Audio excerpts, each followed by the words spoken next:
तो एक लाइन में यदि इसका संक्षेप दे दूँ तो हम अपने आप को देखते हैं तो जीने के ये 3 स्तर तो हमको ज्ञात होते हैं, एक भौतिक, दूसरा व्यवहारिक और तीसरा बौद्धिक। और जो भी हमारे अनुभव हैं जिसको एक्सपीरियंस बोलेंगे, या तो भौतिक क्षेत्र में कोई अनुभव हो रहा है, जैसे मैंने भोजन किया, स्कूल को देखा, एक अच्छी गाड़ी देखी इत्यादि, या हम व्यायाम करते हैं, एक्सरसाइज करते हैं, खेलते हैं, ठीक है ना, ये भौतिक आयाम हो गया हमारे अनुभव का और हमारे सुख या दुख का एक स्रोत। दूसरा, तीसरा समझने की जगह। ये तीनों एक आयाम है ना। तो भौतिक, मेरे पास अनुभव भी है, जैसे गर्म पानी से स्नान किया, ठंडे पानी से स्नान किया, स्लीपर बस से गया, बैठक बस से गया, BMW में गया, साइकिल से गया, ये सारा भौतिक अनुभव। इससे सुखी दुखी होना एक, और तीसरा ज्ञान के लिए भी ये एक स्रोत। तो भौतिक में शरीर, मतलब मेरे से सबसे जो निकट जो भौतिक वस्तु है वो शरीर ही है। इसका क्या प्रमाण कि हम, जैसे कल नीचे के हॉल में क्वेश्चन पूछा था कि एवरेज वजन सबका 3 किलो रहा होगा, अभी एवरेज वजन 60 किलो हो गया। हमारे बिना हमारे ज्ञान के, बिना हमारी इच्छा के, बिना हमारे से बात किए शरीर अपने आप बड़ा हो गया। तो इससे पता चलता है कि शरीर पर मेरा कोई सीधा नियंत्रण नहीं है ना। शरीर की अपनी गति है, अपने अनुसार चलता है। इसके अलावा भौतिक वस्तुएं बहुत सारी है संसार में। मेरे घर से लेकर, पृथ्वी से लेकर पूरे ब्रह्मांड तक जो भौतिकता हमको दिखता है वो हमको ज्ञात होता है। उससे आंशिकता को ही हम अनुभव कर पाते हैं। जितनी भौतिकता है उस संपूर्णता को अनुभव करना एक भी मनुष्य के लिए संभव होगा? संभव ही नहीं है ना। जितनी गाड़ियाँ बनी है सारी थोड़ी अनुभव कर सकता हूँ, समझ में आ सकता है, ज्ञात हो सकता है, उसका आंशिकता अनुभव में आता है और उस अनुभव का जो परिणाम है वो सुख या दुख के रूप में दिखता है। दूसरा है व्यवहार का आयाम। तो मेरे जीने का एक आयाम व्यवहार है जिसमें मानव है। कुछ लोगों के साथ मैं प्रतिदिन जीता हूँ, कुछ लोगों को कभी कभी मिलता हूँ, कुछ लोग रास्ते पे दिखते हैं और कुछ लोग दिखते नहीं हैं लेकिन हैं, ये स्वीकार होता है। जैसे अफ्रीका के लोग मेरे दिखते नहीं हैं, वहाँ भी मानव है, ये मुझे स्वीकार होता है, तो मेरे कल्पना में आता है। इसमें भी दिखता है कि समझने का क्षेत्र बहुत विशाल है और अन्य कोई धरती पर लोग होंगे, इसकी भी मनुष्य कल्पना करता है। फिर वो 8 फुट के होंगे, 4 फुट के होंगे, उनका पूंछ होगा, है ना, शेपुट असेल नसेल, कई कल्पनाएं होते हैं, लेकिन वो समझ में आता है। लेकिन जो अनुभव मैं करता हूँ ये परिवार और कुटुंब तक ही सीमित है। समाज के लोग दिखते हैं, आंशिकता में अनुभव होती है, बाकी तो लोग दिखते रहते हैं। रोड पे जाके खड़े हो जाइए, है ना, जैसे गाड़ी के अंदर से यदि आप एक बिजी रोड को देखते हैं तो लोग दौड़ते हुए दिखते हैं, है ना। तो मानव है, ये स्वीकार होता है, लेकिन उनके साथ कोई सीधा इंटरेक्शन नहीं। तो ये व्यवहार का है, इसमें भी समझने का एक, इसमें कुछ अनुभव होता है। वो जो अनुभव है उसका परिणाम सुख या दुख के रूप में है ना। जैसे बच्चा मेरी बात मानता है तो सुख है, नहीं मानता है तो दुख है। उसके लिए उल्टा है, पिताजी बात मानते हैं तो सुख है, नहीं मानते हैं तो दुख है। फिर बड़ों में भी ऐसे ही दिखता है।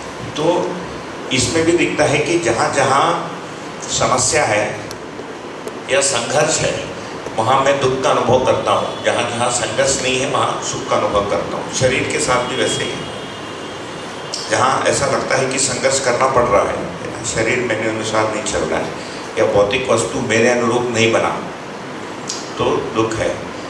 और यदि संघर्ष नहीं है, सामंजस्य है, तो सुख है। तीसरा आयाम दिखता है बौद्धिक आयाम। बौद्धिक आयाम में देखेंगे तो ये हमारे अंदर ही, मतलब ये दोनों जब चल रहा है तो बौद्धिकता चल ही रहा है। जब ये दोनों में मैं नहीं जी रहा हूँ तब भी ये चलता ही रहता, कभी बंद नहीं होता। इसका नाम है कल्पनाशीलता। बौद्धिक आयाम का मतलब नाम क्या दिया है दर्शक ने? कल्पनाशीलता।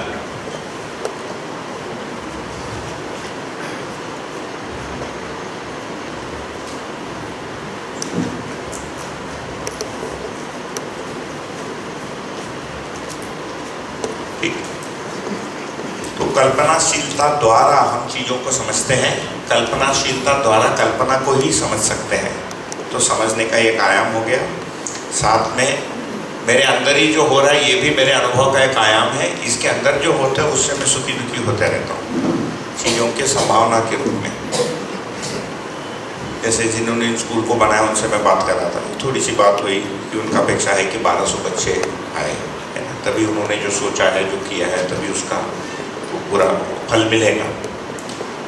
कल को यदि ये संभावना उदय होता है कि 1200 से जगह 120 ही रहेंगे, संभावना उदय हुआ नहीं, संभावना भर होने से वो कल्पना में दुख के रूप में प्रतीत हो, जिसको टेंशन या स्ट्रेस कहेंगे कि आप क्या करो, 120 तो इतना बिल्डिंग बना दिया, इतना हमने मेहनत कर दी, इसका क्या होगा।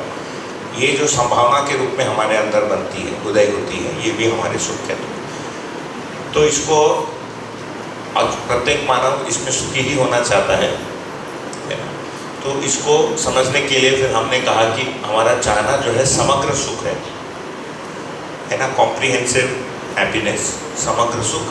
समग्र सुख मतलब इन चारों आयामों में सुखी होना या शांति रहना, संतोष होना, आनंद होना।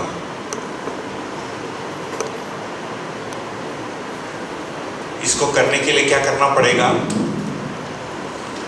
इसमें होने के रूप में क्या है उसको समझना पड़ेगा, फिर इसके साथ में कैसे जीऊं इसके लक्ष्य को निर्धारित करना पड़ेगा, और पूरा कैसे करूं उसको सोचना पड़ेगा। तीनों चाहिए। होने के रूप में जो है इसका नाम है ज्ञान। तो ज्ञान में क्या आएगा, फिर इसमें हम कलेक्ट कर देते हैं अस्तित्व दर्शन ज्ञान।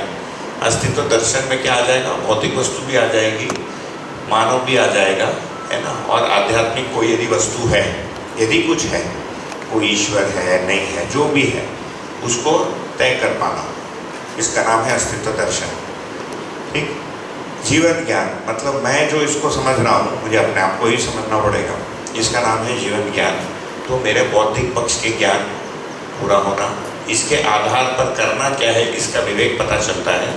तो विवेक में हमने लिखा कि जीवन का लक्ष्य स्पष्ट होता है, मानव का लक्ष्य स्पष्ट होता है, बौद्धिक समाधान, भौतिक समृद्धि, मनुष्य के साथ अभय तथा संपूर्णता के साथ सहअस्तित्व पूर्वक जीना। तो फिर ये इसको व्यवहार के नियम या आचरण का नियम लिखा है। तो बौद्धिक क्षेत्र में एक नियम है, स्वनियंत्रण का एक नियम है ना। अभी दिक्कत क्या है कि अस्तित्व को मैंने कुछ माना है, मैं हूँ या नहीं हूँ ये तय ही नहीं हुआ है। यदि हूँ तो मेरे को अपने बारे में कोई मान्यताएं हैं। इन दोनों के योगफल में जब मैं जीने जाता हूँ तो किसी किसी क्षेत्र में कोई ना कोई दिक्कत आती ही आती है। मेरी इच्छा अनुसार विचार नहीं हो पा रहा, या जैसे मैं सोचता हूँ सामने वाला आदमी नहीं हो पा रहा। इसका मतलब उस परिप्रेक्ष्य में ना, उस सेटिंग में जैसे मुझे होना मैं नहीं हो पा रहा हूँ, कैसे करने वाले बात। तो उसके मूल में जाएंगे तो चाहना क्या है वो उसको सेट करना। तो विवेक पूर्वक यदि हम नियम को देखेंगे तो बौद्धिक नियम मैं चीज़ें भूलता हूँ, इसलिए ऐसा एक टोन रखा है कुछ करने के लिए। तो बौद्धिक नियम हमने देखा, तो मैं अपने अंदर कैसे नियंत्रित हो जाऊँ, समाज के साथ कैसे नियंत्रण को अपना लूँ, प्राकृतिक नियम में कैसे नियंत्रण को अपना लूँ, ताकि मेरा होना कम से कम किसी के लिए बोझ नहीं बने, प्रकृति के लिए बोझ नहीं बने, समाज के लिए बोझ नहीं बने, हम अंदर बोझ न हो। उसके लिए असंग्रह, स्नेह, विद्या, सरलता, अभय, इसको हमने देखा। फिर इसको कैसे पूरा करेंगे, इसका नाम दिया विज्ञान, इसी का नाम है मान्यतापूर्ण आचरण ज्ञान। तो आचरण हम कैसे करेंगे, तो ये जो विवेक में जो नियम है ये भी आचरण का भाग है। तो उसको लिखा है, जो टेक्स्ट में लिखा है ग्रंथ में, मूल्य, चरित्र, नैतिकता। तो मूल्यों को देखेंगे तो मनुष्य के साथ ही मूल्य प्रधान रूप से प्रकट होते हैं। सभी मानवों के साथ जो मूल्य, इसका नाम है मानव मूल्य। इसका नाम दिया है धीरता, वीरता, उदारता। थोड़ा सा उसको देखेंगे। परिवार में जब हम जीने जाते हैं तो 18 मूल्य दिखते हैं, लेकिन ये मूल्य हवा में नहीं है, किसी व्यक्ति के साथ ही प्रकट होते हैं। तो ये 9 स्थापित और 9 शिष्ट मूल्यों का नाम हमने यहाँ लिखा। फिर वस्तु के साथ उपयोगिता और कला मूल्य है ना। तो भौतिक वस्तु के साथ उपयोगिता और कला मूल्यों को हम अनुभव करते हैं, जो अच्छा लगता है। तो हमने कोई अच्छी चीज़ बनाई, उसकी उपयोगिता को बढ़ा दिया, तो हमको अच्छा लगता है कि मैंने एक अच्छा आइडिया निकाला, उससे इस चीज़ की उपयोगिता बढ़ गई। या आलू सड़ रहा है, उसको हमने फ्राई करके रख लिया, तो हमने उसकी उपयोगिता को बढ़ा दिया कि आगे खाएंगे, आज सड़ रहा है तो कल काम आएगा। इसका भी एक सुख होता है। तो हमारे जीने के जगह जो हम अनुभव करते हैं कौन से व्यवहार के आयाम में, वो ये सारा अनुभव होता है। इन नियमों का पालन करने, इसका समझ रहता है मूल में, है ना। तो मूल में समझ, नियमों का पालन सहित हम क्या अनुभव करते हैं, इसका नाम है मान्यतापूर्ण आचरण। जैसे हम व्यक्त होते हैं फाइनली, तो मानो जब व्यक्त होता है तो इतने विस्तार में हो पाता है या हो सकता है, तो इतने विस्तार में भी जीता है, इसमें कुछ कम बेसी होते रहता है। इसका नाम मूल्य है ना। फिर चरित्र, चरित्र ये सामाजिक नियम को ही चरित्र लिखा है, स्वधर्म स्वनारी, ये भी तन मन धन से संबंधित है।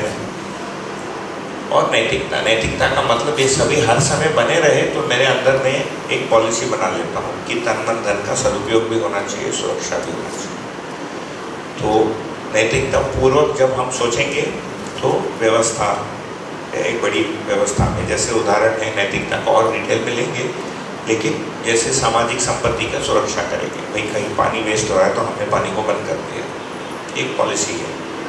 क्या है कि भाई प्राकृतिक चीज़ों का, संपदा का सदुपयोग होना चाहिए।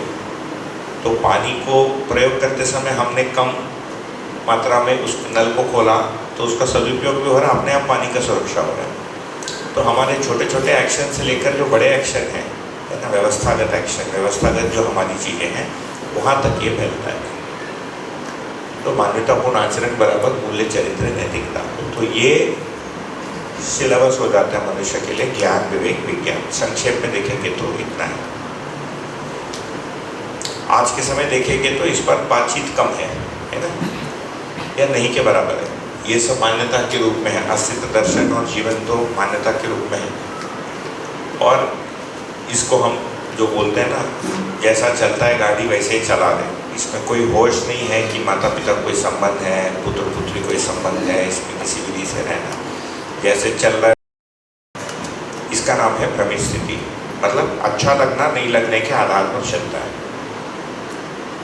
अभी यदि हम देखेंगे आज के दिन हमारी क्या स्थिति है इन चीज़ों में, क्या लगता है?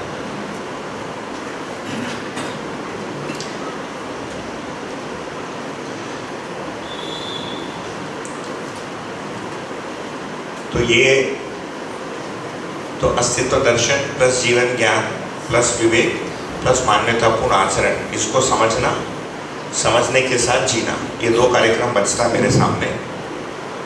जब जीता हूँ तो व्यवहार और कार्य के रूप में व्यक्त होता है, मनुष्य के साथ व्यवहार और प्रकृति के साथ कार्य। इसको जब करते हैं तो स्वयं भी सुखी हो पाते हैं और सुख का स्रोत बन पाते हैं। तो सुख का स्रोत यदि बनता है तो मैं जो समझा हूँ और जो जिया हूँ उसको मैं शिक्षा के रूप में आगे के मानव को दे सकता हूँ। इसका नाम है शिक्षा। ठीक, वो जब शिक्षा के द्वारा ऐसे समझकर स्वयं जी पाता है, वो उसको आगे दे पाता है, तो वो स्वयं टीचर बना नेक्स्ट जनरेशन के लिए। तो वो आगे प्रवाहित होकर इस प्रकार की सार्वभौम समझ, है ना, क्योंकि ये दिखता है कि सारे मनुष्य का एक ही लक्ष्य है। जैसे अखंड समाज किस आधार पर बनेगा कि मानव का धर्म एक ही है ना। ये जो समाधान है ये इसको लिखा है मानव धर्म। मानव धर्म बराबर सुख,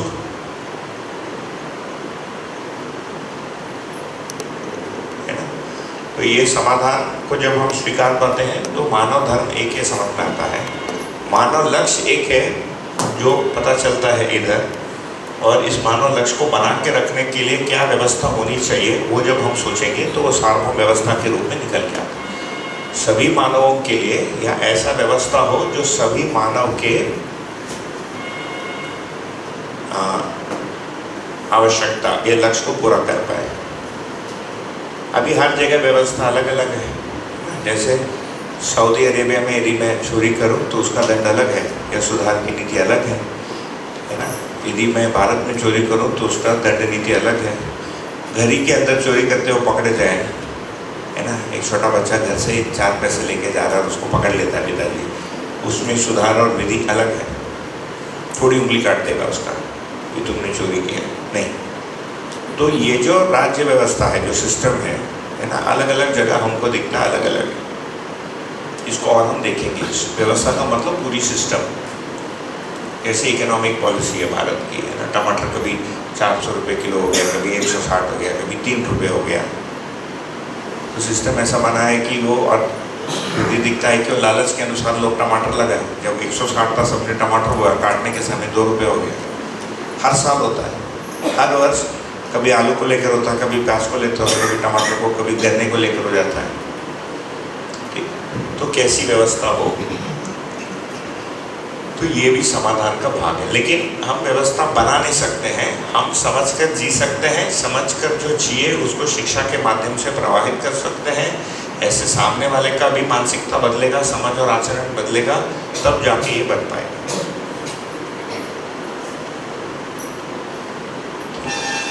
तो कल इतनी बात हुई थी, इस पर आपका कोई आपको अपनी ओर से कुछ रखना हो, कोई क्वेरी हो, या आपको कोई बात ठीक नहीं लगती हो तो भी रख सकते हैं। कल एक भाई साहब थे, आज नहीं दिख रहे हैं, उन्होंने कहा कि मैं साइंस का स्टूडेंट रहा और हम लोग की आत्मा वगैरह कुछ मानते नहीं हैं। तो मैंने कहा मत मानिए। तो बोले कि बाकी सब तो ठीक लगता है, दूसरे लोगों के साथ स्नेह को रख के रखता, बहुत अच्छा, उतना तो कीजिए, है ना। तो बोला आपने बोल दिया कि आत्मा शब्द एक बार 2 बार। मैंने कहा मैंने किसी चीज़ के लिए बोला, आपको ठीक नहीं लगता तो मत मानो, कोई तकलीफ नहीं। हमारे मानने नहीं मानने से तो अस्तित्व बदलता नहीं है ना। सूरज नहीं है, मैं नहीं मानता, मत मानो, जो है वो बने रहेगा। हमारे मानने से तो नहीं गायब हो जाएगा ना। ठीक है, तो इस पर कल की भी इतनी बात हुई थी, इस पर कुछ बात करनी हो तो बताइए।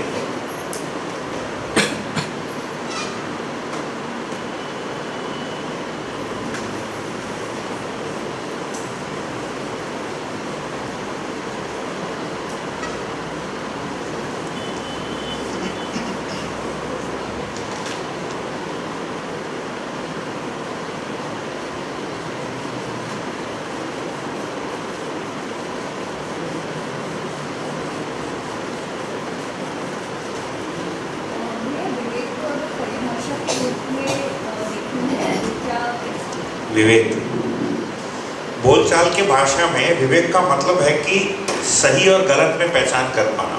इंग्लिश में उसको बोलेंगे डिस्क्रिमिनेटिव एबिलिटी, है ना। तो डिस्क्रिमिनेशन का मतलब क्या है? सही गलत का भेद कर पाना, अपनी समझ से सही गलत को समझ के प्रतिक्रिया देना। हाँ, तो जैसे ये व्यवहार सही है, ये व्यवहार गलत है। मेरा ऐसा सोचने करने से समाधान होगा, ऐसा सोचने करने से समाधान नहीं होगा, है ना। फिर ये कहना सत्य है, ये असत्य है। तो विवेक का मतलब है न्याय अन्याय। जैसे अभी आप भी बता रहे थे कि जब कॉलेज में थे कभी तो बॉम्बे में, तो कोई एक सब्जेक्ट था, उसमें कोई एक एथिक्स में कोई एक क्वेश्चन किया था, कुछ तो ना कि आपका चॉकलेट का फैक्ट्री है, उसमें कीड़ा गिर जाता है, आपको पता चलता है, और है ना, बाद में उसको आप उसको एट लॉस, लेकिन 70% कॉस्ट में कोई लेने को तैयार है, आप देंगे कि विद कीड़ा चॉकलेट को बेच देंगे। ये भी एथिक्स का प्रॉब्लम है, it is an ethical question. तो एथिक्स को सॉल्व करने के लिए आपको फिर विवेक की आवश्यकता है। तो बिना विवेक के समझ या दृष्टि के आप उस क्वेश्चन का आंसर कर ही नहीं सकते, है ना। मॉरल्स एंड एथिक्स है। तो हमारे स्कूल में, मैं कॉन्वेंट स्कूल में पढ़ा, तो हमारे यहाँ मॉरल साइंस एक सब्जेक्ट थी, इधर भी होगा ना मॉरल साइंस। तो मेरा सरनेम नरसिम्हा है, रोल नंबर 36, रोल नंबर 37 उसका सरनेम नाथू, महाराष्ट्रियन था, फुटबॉलर है, अभी अमेरिका में PhD करके कुछ कर रहा है। तो वो मेरे पीछे बैठता था, वो हर मॉरल साइंस के पेपर में बोलता था यार दिखा दे, नहीं तो मैं मर जाऊंगा, फेल हो जाऊंगा। तो 8 साल उसने मॉरल साइंस मेरे से कॉपी की, मॉरल साइंस को पेपर को। अब मेरे लिए एथिकल क्या है? उसको मॉरल साइंस रट के लिखना नहीं आता, उसीलिए उसको फेल होने दो। कि आज वो मॉरल साइंस, तो आज वो US में नहीं होता, 8 बार फेल होता, वो स्कूल में हर साल मॉरल साइंस में फेल होता है। ये कोई फेल होने की सब्जेक्ट भी है क्या मॉरल साइंस? उसमें तो पढ़ने के लिए कुछ होता ही नहीं, वो पूछते हैं, लिखना पड़ता है। उसको लिखना आता नहीं था, लिखना मतलब क्या, कहानी बनाना पड़ता है ना, ऑन द स्पॉट कहानी बनाओ। कुछ लोगों में तो मेरे से मॉरल साइंस टॉपिक है।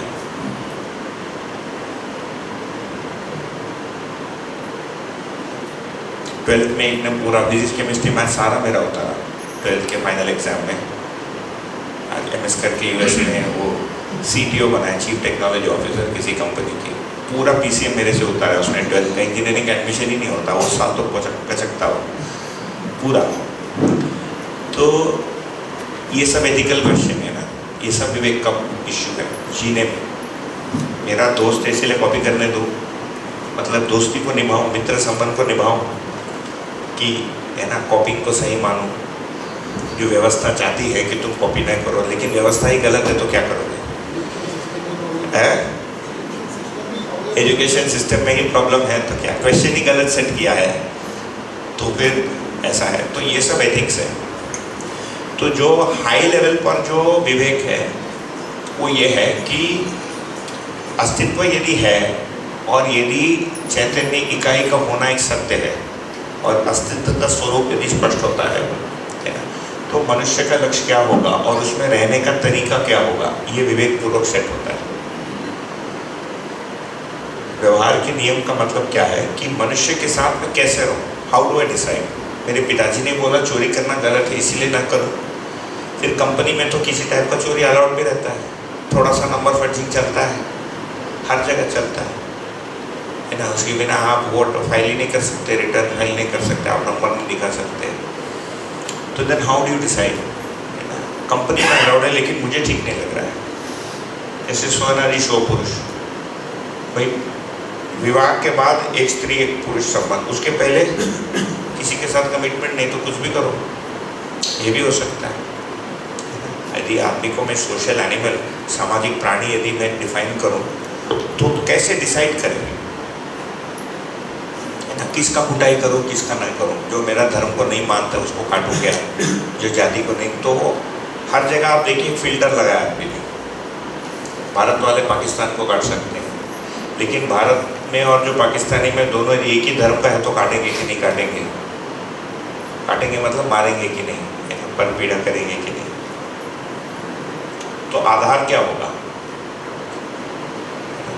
व्यवहार। ये आदमी को भी पता ही नहीं, कोई आधार ही नहीं है ना। धर्म तो बदल सकते हैं, कई धर्मों में एंट्री एग्जिट अलाउड है, कई धर्मों में एंट्री भी नहीं है और जिंदगी भर एग्जिट ही नहीं कर सकते। अच्छा, धर्म एग्जिट भी कर दिए, भारत में ऐसा सिस्टम है जाति को एग्जिट नहीं कर सकते। वो जिधर भी जिस धर्म में जाता अपने जाति को ढोता है। तो भर पीड़ा कैसे, अब समझ रहे, मतलब दयापूर्ण व्यवहार में किसके साथ करूँ, जीने देना, आप भी जिए मैं भी बने रहूँ, ये डिसाइड करने का आधार ही नहीं अभी हमारे पास। ये सब विवेक का इश्यू है। फिर माइक्रो लेवल पर व्यवहार के समय विवेक और भी मतलब डिसाइड करना, सही गलत क्या होगा। एक बच्चा रो रहा है चॉकलेट के लिए, एक बार दे दो, 2 बार दे दो, दिन में 4 बार दे दो, 4 महीने में 1 बार दे दो, ये भी विवेक का इश्यू है, या विवेक प्लस विज्ञान का इश्यू। फाइनली वहाँ तक जाता है, सही गलत। बहुत ज़्यादा कॉन्फ्लिक्ट आ सकते हैं, हाँ, बेस पर चले वही आज के हिसाब से भी हम चलेंगे तो कॉन्फ्लिक्ट बहुत जगह आ सकता है। आज के हिसाब से क्या है, यदि बहुत शॉर्ट में हम देखेंगे तो मानव में आपने इन क्रियाओं के बारे में थोड़ी सी चर्चा हुई होगी। इसको मैं यहाँ पर सुरक्षित कर लेता हूँ। यहाँ बना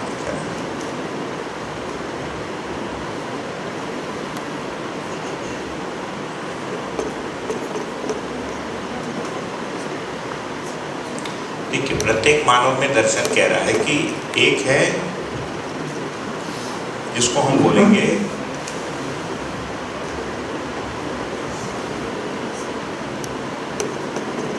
देखने का स्तर। ओके, कितना दिखता है। जैसे मुझे ये पंखा दिखता है तो आपको सफ़ेद रंग दिखता है, एक को इलेक्ट्रोमैग्नेटिक इफेक्ट दिखता है, तीसरे को दिखता है कि ये जो इलेक्ट्रोमैग्नेटिक इफेक्ट है ये इससे उसमें ट्रांसफर कैसे होगा, एक ही पंखे को देखकर, है ना। और इसको दिखता है कि 500 रुपये का पंखा है, वो इलेक्ट्रोमैग्नेटिक में से कोई मतलब नहीं है। वो दिखता है कि 800 का पंखा लगा, 5,000 का पंखा लगा, उसमें से सोना है ना। तो कितना दिखता है, देखने का स्तर। हमारे पास देखने के लिए इतने औजार, फैकल्टी है देखने का है। तो कुछ हमको मन से दिखता है, कुछ वृत्ति से दिखता है। ये जीवन क्रिया आपको याद है नाम? कुछ बुद्धि से दिखता है और कुछ लेटर से मध्यस्थ क्रिया से दिखता है। आत्मा शब्द से किसी को प्रॉब्लम है तो मध्यस्थ क्रिया, केंद्र की क्रिया से दिखता है। आत्मा को अभी छोड़ देते, कुछ भी नाम दे सकते हैं उसको। मध्य में एक क्रिया है, उससे कुछ दिखता है। जैसे मन से क्या दिखता है? जैसे हमने चाय पिया, चाय खट्टी थी कि मीठी थी कि फीकी थी, ये मन को पता चलता है ना। चाय में मिठास आने के लिए क्या डालना पड़ा, इसको वृत्ति को सोचना पड़ता है। पहले से मेमोरी रहती है कि शक्कर डालने से उसमें मिठास बनेगी। फिर ये सोचना पड़ता है कि मिठास शरीर के लिए अच्छा है कि बुरा है, मेरे शरीर के लिए, ये आपको डिसाइड करना पड़ता है। तो मन को कुछ दिखा, वृत्ति को कुछ दिखा, लेकिन वृत्ति को ये डिसाइड करना पड़ता है कि चाय अच्छी लगी कि बुरी लगी, लेकिन सही था कि गलत था। जैसे मैं डायबिटिक हूँ, मीठी चाय अच्छी लगती है बट इट इज़ रॉन्ग। ये जो देखने का स्तर हुआ और ये देखने की दृष्टि है, किस नज़रिया से देखते हैं चाय को। तो हमारे पास 6 दृष्टियाँ हैं। आप सुने हैं? सुने हैं? बताइए। प्रिय, जैसे मैंने यहाँ चाय पी तो मैं 4 कप चाय पी रहा हूँ। क्यों? क्योंकि फ्री का मिल रहा है। ये ओवर पावरिंग जो इमोशन है मेरा, क्या है अनुभव में, ये सस्ते में चाय मिल गई, या हलवा मिल रहा है, बादाम का हलवा आपने मान लो खिलाया कल, है ना। तो बादाम 1200 रुपये किलो बादाम बिकता है, फ्री में हलवा खा लो जितना खा सकते हो। तो ये मैं लाभ के लिए खा रहा हूँ उसको। दूसरा है, मैं बादाम खाते तो बादाम का स्वाद तो उतना ही आ रहा है, बट अंदर जो भाव बन रहा है, जो सुख मिल रहा है, वो लाभ का सुख मिल रहा है। ठीक है। दूसरा है कि मेरे हित स्वास्थ्य के लिए अच्छा है। तीसरा है कि अच्छा भी लग रहा है, तो ये प्रिय हित लाभ। तो जो हमारी भौतिक रासायनिक जो अनुभव है, उसमें देखने की जो दृष्टि है, वो प्रिय हित लाभ से निर्णय होता है। फिर और 3 दृष्टियां हैं, जिसको न्याय, समाधान और सत्य बोलते हैं। ये देखने की दृष्टि है, ये देखने का स्तर है। क्या दिखता है, कैसे दिखता है, क्या देखना, what do you see and how do you interpret it, how much do you see, क्या और कैसे। क्या का मतलब क्या या कितना, ये दोनों एक साथ चलते हैं। ठीक है। तो जैसे स्वधन एक मुद्दा हमने ले लिया, स्वधन को कैसे डिसाइड करेंगे? मेरे लिए प्रिय दृष्टि से डिसाइड होगा कि लाभ दृष्टि से होगा, कि न्याय क्या है, कि समाधान क्या है, कि सत्य क्या है, हर एक मुद्दे के लिए।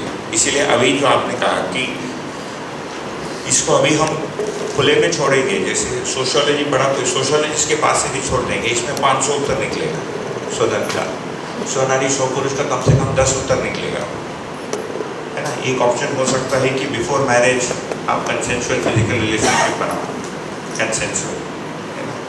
आफ्टर मैरिज भी बोथ पार्टनर्स आर विलिंग, तो प्रॉब्लम क्या है, husband is also willing, wife is also willing, so फिर फ्री विल।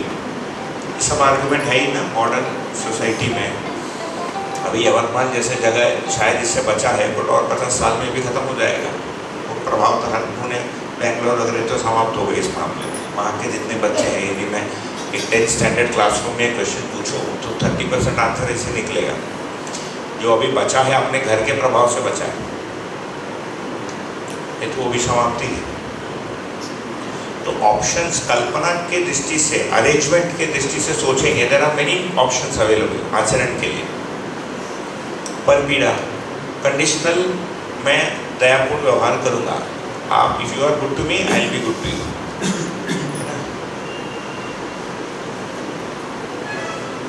ऐसा When we talk something about universal, universal, हाँ फिर कैसे इस कॉन्फ्लिक्ट से बचें?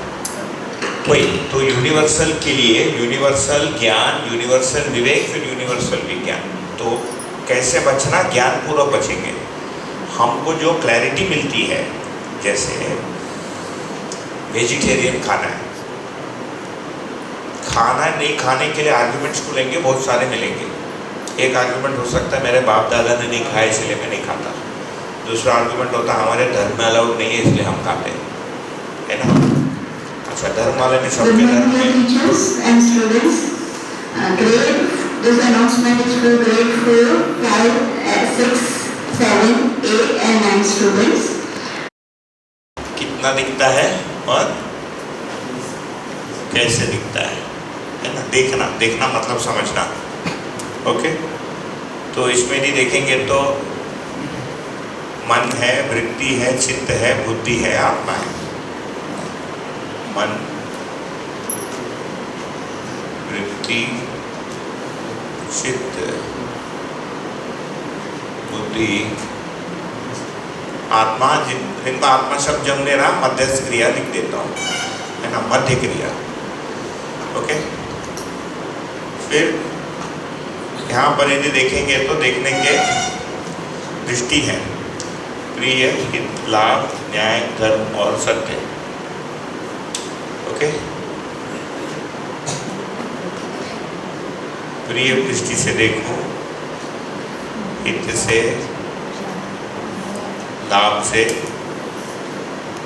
लाभ के नजरिए से देखूं, और न्याय के, धर्म मतलब समाधान, और सत्य दृष्टि से देखना, यानी सत्य है कि असत्य है।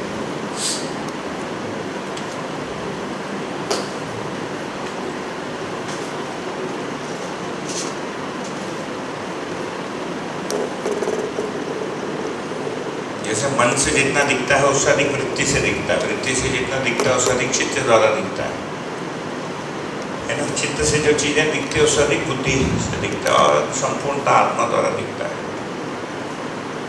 ठीक है, तो एक मानव में इसका क्या कॉम्बिनेशन है, उसके आधार पर उसकी मान्यता बनती है या उसका रेंज बनता है देखने का।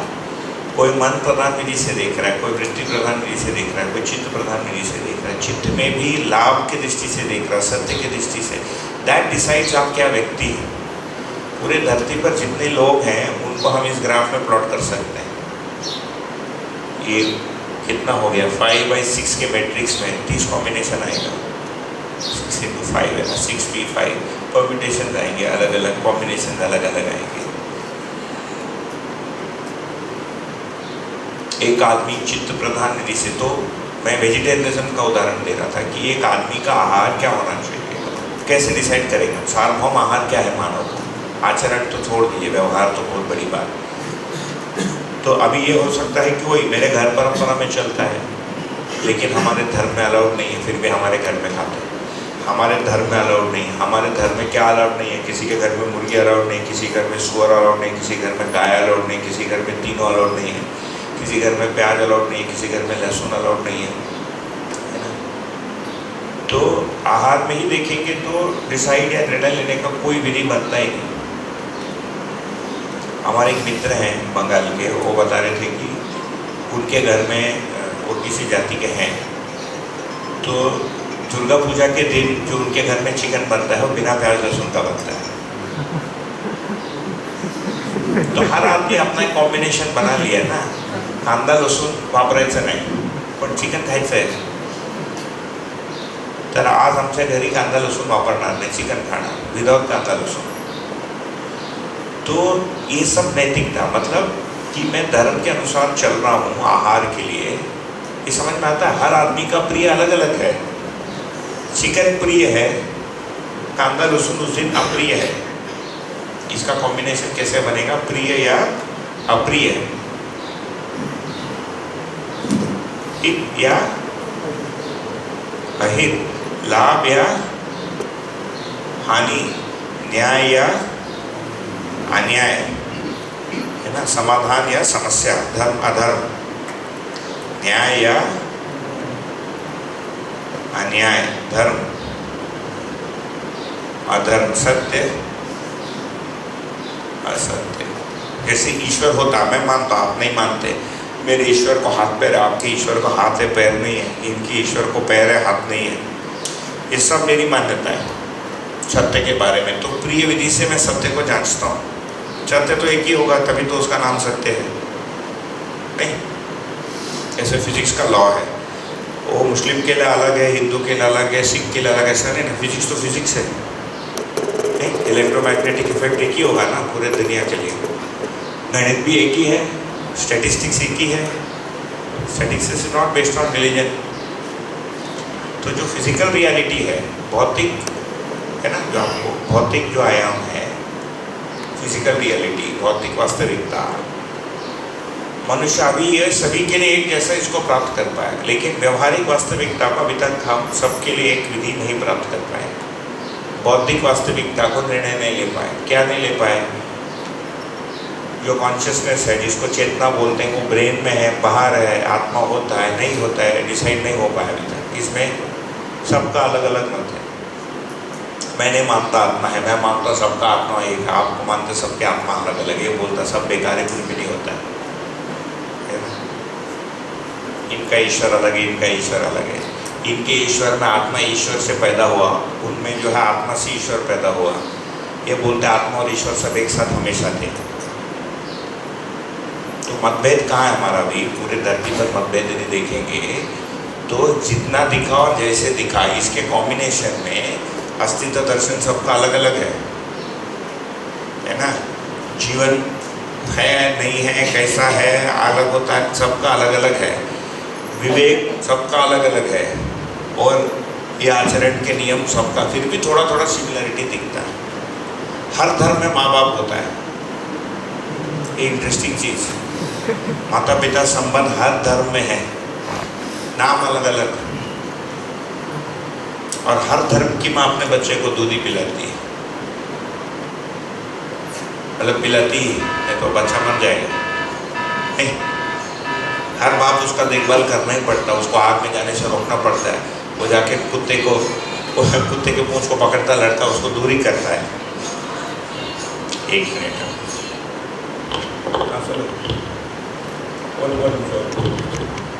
कितना दिखता है और कैसे दिखता है ना? देखना मतलब समझना। ओके, तो इसमें भी देखेंगे तो मन है, वृत्ति है, चित्त है, बुद्धि है, आत्मा है। मन, वृत्ति, चित्त, बुद्धि, आत्मा। जिनको आत्मा शब्द जम ले रहा, मध्यस्थ क्रिया लिख देता हूँ, है ना, मध्य क्रिया। ओके, फिर यहाँ पर यदि देखेंगे तो देखने के दृष्टि है, प्रिय, हित, लाभ, न्याय, धर्म और सत्य। ओके,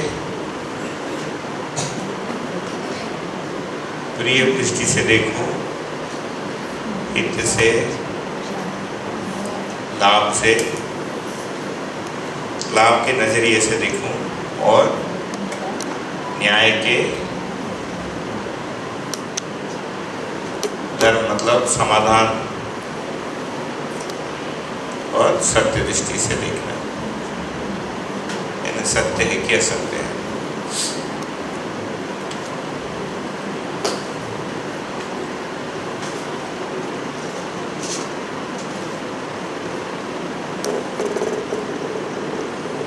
जैसे मन से जितना दिखता है उससे अधिक वृत्ति से दिखता है, वृत्ति से जितना दिखता है उससे अधिक चित्त द्वारा दिखता है ना? चित्त से जो चीजें दिखती है उससे अधिक बुद्धि से दिखता है, और संपूर्णता आत्मा द्वारा दिखता है। ठीक है, तो एक मानव में इसका क्या कॉम्बिनेशन है, उसके आधार पर उसकी मान्यता बनती है, या उसका रेंज बनता है देखने का। कोई मन प्रधान विधि से देख रहा है, कोई वृत्ति प्रधान विधि से देख रहा है, कोई चित्त प्रधान विधि से देख रहा है, चित्त में भी लाभ की दृष्टि से देख रहा है, सत्य की दृष्टि से। दैट डिसाइड्स आप क्या व्यक्ति हैं। पूरे धरती पर जितने लोग हैं उनको हम इस ग्राफ में प्लॉट कर सकते हैं।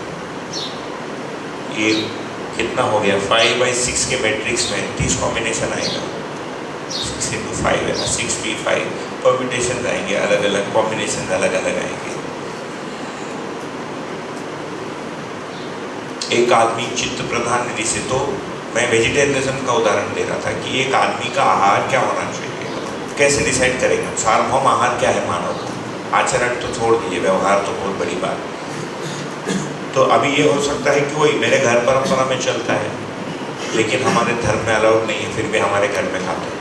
हमारे धर्म में अलाउड नहीं है, हमारे धर्म में क्या अलाउड नहीं है, किसी के घर में मुर्गी अलाउड नहीं, किसी घर में सुअर अलाउड नहीं, किसी घर में गाय अलाउड नहीं, किसी घर में तीनों अलाउड नहीं है, किसी घर में प्याज अलाउड नहीं है, किसी घर में लहसुन अलाउड नहीं है ना। तो आहार में ही देखेंगे तो डिसाइड या निर्णय लेने का कोई विधि बनता ही नहीं। हमारे एक मित्र हैं बंगाल के, वो बता रहे थे कि उनके घर में वो किसी जाति के हैं, तो दुर्गा पूजा के दिन जो उनके घर में चिकन बनता है वो बिना प्याज लहसुन का बनता है। तो हर आदमी अपना कॉम्बिनेशन बना लिया ना, कांदा लसूण वापरायचं नाही पण चिकन खायचं आहे, तर आज आमच्या घरी कांदा लसूण वापरणार नाही, चिकन खाणार विदाउट कांदा लसूण। तो ये सब नैतिकता, मतलब कि मैं धर्म के अनुसार चल रहा हूँ आहार के लिए, ये समझ में आता है। हर आदमी का प्रिय अलग अलग है, चिकन प्रिय है, कांदा लहसुन उस दिन अप्रिय है। इसका कॉम्बिनेशन कैसे बनेगा, प्रिय या अप्रिय, हित या अहित, लाभ या हानि, न्याय या अन्याय, है ना, समाधान या समस्या, धर्म अधर्म, न्याय या अन्याय, धर्म अधर्म, सत्य असत्य। जैसे ईश्वर होता, मैं मानता हूँ, आप नहीं मानते, मेरे ईश्वर को हाथ पैर है, आपके ईश्वर को हाथ है पैर नहीं है, इनकी ईश्वर को पैर है हाथ नहीं है, ये सब मेरी मान्यता है सत्य के बारे में। तो प्रिय विधि से मैं सत्य को जांचता हूँ, सत्य तो एक ही होगा, तभी तो उसका नाम सत्य है नहीं। ऐसे फिजिक्स का लॉ है, वो मुस्लिम के लिए अलग है, हिंदू के लिए अलग है, सिख के लिए अलग है, ऐसा नहीं ना। फिजिक्स तो फिजिक्स है नहीं, इलेक्ट्रोमैग्नेटिक इफेक्ट एक ही होगा ना पूरे दुनिया के लिए। गणित भी एक ही है, स्टैटिस्टिक्स एक ही है, statistics is not based on religion. तो जो फिजिकल रियलिटी है, भौतिक है ना, जो आपको भौतिक जो आयाम है, फिजिकल रियलिटी, भौतिक वास्तविकता, मनुष्य अभी ये सभी के लिए एक जैसा इसको प्राप्त कर पाए, लेकिन व्यवहारिक वास्तविकता को अभी तक हम सबके लिए एक विधि नहीं प्राप्त कर पाए। बौद्धिक वास्तविकता को निर्णय नहीं ले पाए। क्या नहीं ले पाए, जो कॉन्शियसनेस है, जिसको चेतना बोलते हैं, वो ब्रेन में है, बाहर है, आत्मा होता है नहीं होता है, डिसाइड नहीं हो पाया अभी तक। इसमें सबका अलग अलग मत है। मैं नहीं मानता आत्मा है, मैं मानता सबका आत्मा एक है, आपको मानते सबके आत्मा अलग अलग है, बोलता सब बेकार है, कुछ भी नहीं होता है। इनका ईश्वर अलग है, इनका ईश्वर अलग है। इनके ईश्वर में आत्मा ईश्वर से पैदा हुआ, उनमें जो है आत्मा से ईश्वर पैदा हुआ। ये बोलते आत्मा और ईश्वर सब एक साथ हमेशा थे। तो मतभेद कहाँ है हमारा भी, पूरे धरती पर मतभेद यदि देखेंगे तो जितना दिखा और जैसे दिखा, इसके कॉम्बिनेशन में अस्तित्व दर्शन सबका अलग अलग है ना। जीवन है नहीं है, कैसा है, अलग होता है, सबका अलग अलग है। विवेक सबका अलग अलग है, और ये आचरण के नियम सबका फिर भी थोड़ा थोड़ा सिमिलरिटी दिखता है। हर धर्म में माँ बाप होता है, ये इंटरेस्टिंग चीज़। माता पिता संबंध हर धर्म में है, नाम अलग अलग, और हर धर्म की माँ अपने बच्चे को दूध ही पिलाती है, मतलब पिलाती ही, नहीं तो बच्चा मर जाएगा नहीं। हर बात उसका देखभाल करना ही पड़ता है, उसको आग में जाने से रोकना पड़ता है। वो जाके कुत्ते के पूंछ को पकड़ता लड़का, उसको दूरी करता है। एक मिनट,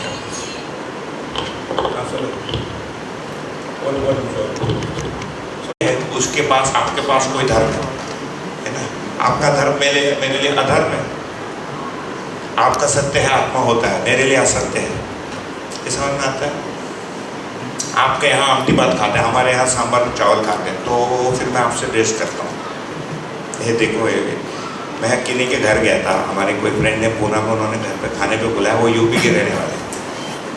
तो मैं एक परिचय शिविर लिया था, उनसे दोस्ती हो गई, उन्होंने घर पे बुलाया तो मैं गया खाने के लिए। उन्होंने कुछ बनाया था, मैं हाथ से खा रहा था। भैया आप कैसे खाते हो? बोलो क्यों? बोला यार इतना हाथ से ना इधर से इधर चाट वाट के। बोला बचपन से हम ऐसे ही खाए, मेरे को बहुत इरिटेटिंग लगता है। तो मैं बोला क्या करो, या तो मैं खाना बंद कर दूँ या आप दूसरी तरफ मुड़ जाओ, दोनों में से करना पड़ेगा, है ना। तो हमको एक आदमी का खाने का तरीका, हमारे यहाँ बोलते हैं सांभर रसम इधर से इधर तक जब तक हम नहीं चाटते हमको संतुष्टि नहीं मिलती। और अभी जो मॉडर्न आदमी है वो ये लाइन से पर ऐसा खाते हैं, आज की लड़कियाँ ना ऐसा खाते, इधर से इधर भी नहीं आता नहीं। फिर कुछ तो अंग्रेज़ों से भी, ब्रिटिशर्स से, हमारे आर्म फोर्सेस में आके वहाँ में हमारे नेबर सब कर्नल, मेजर जनरल, ब्रिगेडियर रहे, तो उनके घरों में हमारा आना जाना रहता था।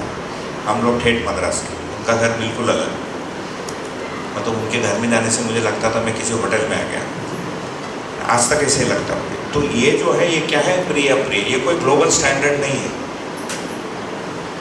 समझ में आता है। तो प्रिय हित लाभ सभी के लिए अलग अलग ही होगा, लेकिन न्याय धर्म सत्य सबके लिए होगा। व्यवहार में क्या न्याय है, क्या अन्याय है, मनुष्य के लिए क्या समाधान है, क्या समस्या है, ये अस्तित्व को समझ के, जीवन को समझ के होगा। उसके लिए क्या करना पड़ेगा हमको? न्याय धर्म सत्य की दृष्टि का प्रयोग करना पड़ेगा। तो यहाँ जितनी भी हम बात कर रहे हैं ये सार्वभौम न्याय धर्म सत्य से संबंधित दृष्टि के प्रयोग की बात है। कोई मध्य दर्शन का मतलब एक लाइन में नहीं है, ठीक है। वो देखने का स्तर कैसे उस पर लागू हो रहा है वो नहीं समझ। How much you see and from what point of view you are seeing. For example, वृत्ति में जैसे तुलन एक क्रिया है, इसको बाद में हम जीवन क्रिया को यहाँ लिखेंगे, बट यहाँ यदि लिखना चाहते हैं, एक्चुअली ये दृष्टियाँ तुलन में है। तुलन, विश्लेषण, अभी मान लेते हैं चित्रण तक हमको दिखता है, चित्रण विधि से दिखता है। तो जैसे अभी जैसे स्कूल को मैंने देखा तो मन से देखा, है ना, तो इसका बिल्डिंग अच्छा लगा बुरा लगा, और मेरे अंदर वृत्ति में कुछ निर्णय होता है कि ये स्कूल अच्छा दिख रहा है। यदि मेरे में लाभ प्रवृत्ति अधिक है तो मैं स्कूल देखते समय स्कूल का बिल्डिंग तो देख ही रहा हूँ, साथ में मेरा कैलकुलेशन चल रहा है कि इन्होंने कितना पैसा डाला और इनका रिटर्न के लिए कितना समय लगने वाला है।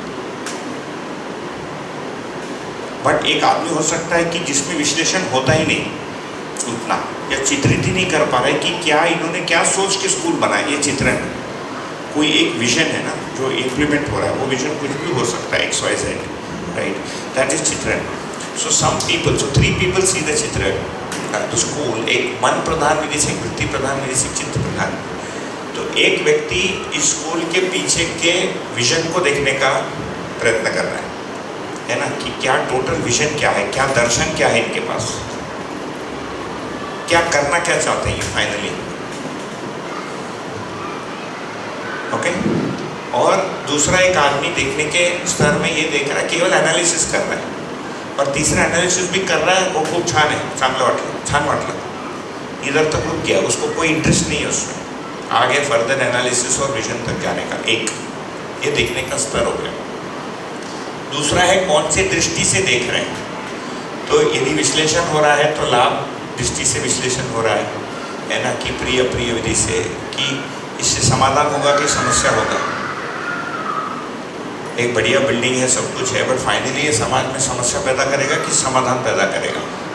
तो वो चित्रण ही कर रहा है, विजन ही देख रहा है, but he is using this समाधान दृष्टि। एक और आदमी आता है, बोलता है बिल्डिंग तो बहुत बढ़िया है, कंटेंट क्या है बताओ, what are you teaching them, what is your syllabus, है ना, आपका पेडागोजी क्या है, आपका कैसे आप पढ़ा रहे हैं, मेथोडोलॉजी क्या है। तो वो विजन को सत्यासत्य की दृष्टि से देख रहा है, एक विजन को लाभालाभ दृष्टि से देख रहा है, एक विजन को प्रिय अप्रिय दृष्टि से देख रहा है। एक आदमी खुद ही स्कूल का मालिक है, इधर आके उसको जलन हो जा रही है कि मेरे से अच्छा इन्होंने डिज़ाइन कर लिया, इतने सारे भाव एक आदमी के अंदर बन सकते हैं, डिपेंडिंग ऑन उसको कितना दिखता है और कैसे दिखता है। और हर बच्चे में ये है, जीवन में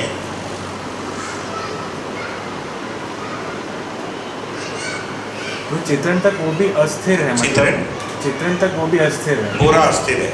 प्रिय हित लाभ, ये जो चित्रण तक जो दिखता है हमको, भौतिक रासायनिक वस्तुओं के अध्ययन तक चलता है। जैसे ही इसमें इस सब्जेक्ट को लोड करते हैं, जीवन में ये चारों चीज़ लोड हो सकता है। एक है कि फिजिक्स और केमिस्ट्री लोड हो जाए, है ना, फिजिक्स केमिस्ट्री मतलब भौतिक रासायनिक अस्तित्व है। दूसरा है मानव लोड हो जाए। So I am a great physicist but I hate Indians. समझ में आता है? फिजिक्स पढ़ते समय, फिजिक्स को चित्रित करते समय मैं आंशिकता में सत्य की दृष्टि लगेगी, नहीं तो फिजिक्स नहीं बनेगा ना। सी फिजिक्स हम तब बोलेंगे when it doesn't change. For example जैसे न्यूटन था, तो आइजैक न्यूटन का बोलते हैं कि भाई, तो उन्होंने जो भी लॉज दिए, लॉ है ना, जितने भी लॉज दिए, 3 दिए, 4 दिए, 3 दिए।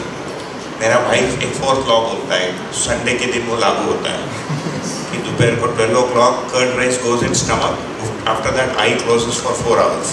ये 4th लॉ ऑफ थर्मोडायनेमिक्स।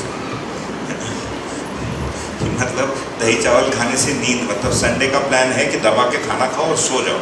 ये 4th न्यूटोनियन लॉ है।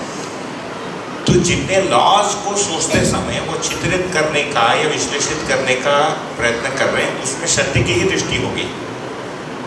केवल प्रिय की दृष्टि से नहीं करेंगे तो वो तो मेरे अनुसार लॉ हो जाएगा, it's not going to be universal. But when Newton loathes other humans, he has hatred, वो अप्रिय है। तो न्यूटन के बारे में सुनने में आता है कि जितने भी दूसरे साइंटिस्ट थे सबको दबाया, उनका खंडन किया ताकि उनका रिसर्च आगे ना आए। She was a good scientist but not a very good human being. तो अन्य लोग मेरे लिए अप्रिय हो जा रहे हैं। He was a staunch believer in God, staunch Christian था, प्रैक्टिसिंग क्रिश्चियन था। तो जब आध्यात्मिक जगत में आध्यात्मिक वस्तु इसमें जब लोड करेंगे तो वो प्रिय दृष्टि हो जा रहा है। जब भौतिक वस्तु चित्रित हो रहा है तो सत्य की आंशिकता की दृष्टि हो ऐसा है। ये 4 आयाम से संबंधित वास्तविकता है। यदि हम न्यूटन को पूछते कि बढ़िया यार, तो एप्पल को तो पता कर लिया, ये बोल तू है कि नहीं है, बोलेगा मैं तो ब्रेन हूँ। कौन बना तुमको? जीसस ने कुछ फूका, बलून फूका, उससे मैं निकल गया। ये फाइनली जीसस नहीं, एडम और ईव का कहानी है क्रिश्चियनिटी में, है ना। वो कुछ एडम एप्पल खा लेता है और कुछ है, मैं भूल गया।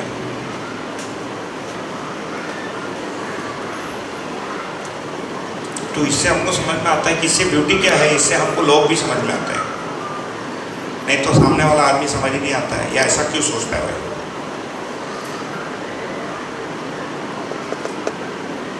ऐसे विश्व में भी जितना आतंक है आध्यात्मिक मान्यताओं को लेकर है ना, वो आध्यात्मिक भी मान्यता नहीं है, आध्यात्म के नाम पर जो रहन सहन है इसको लेकर झगड़ा है।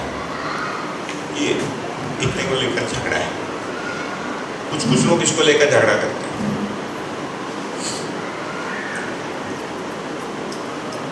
और ये हर जगह है। मेरे पिताजी मुझे बोले कि हमारे कोई दादाजी के पिताजी, तो एक बार दादा में कभी मिला नहीं, हमारे यहाँ शिव को नहीं मानते। तो उनको बाजू वाला गांव जब जाता है, हमारा खेत जब जाना होता था गांव में, तो 1 किलोमीटर का डिटोर लेके जाते थे। बोला क्यों? वो सामने शिव मंदिर था, उसको देखना नहीं पड़ेगा, क्योंकि शिव तो है ही नहीं, तो उसको देखेंगे कैसे। तो 1 किलोमीटर घूम के जाते थे।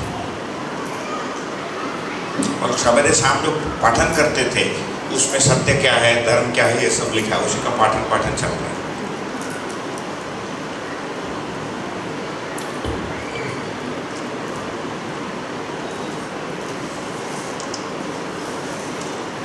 तो ये देखने का स्तर है। तो चित्रण पूरा कुछ दिखता है ना, वृत्ति में विश्लेषण पूरा कुछ दिखता है, मन पूरा कुछ दिखता है। देखने का मतलब समझना। इससे ये पानी गर्म है ये समझ में आता है।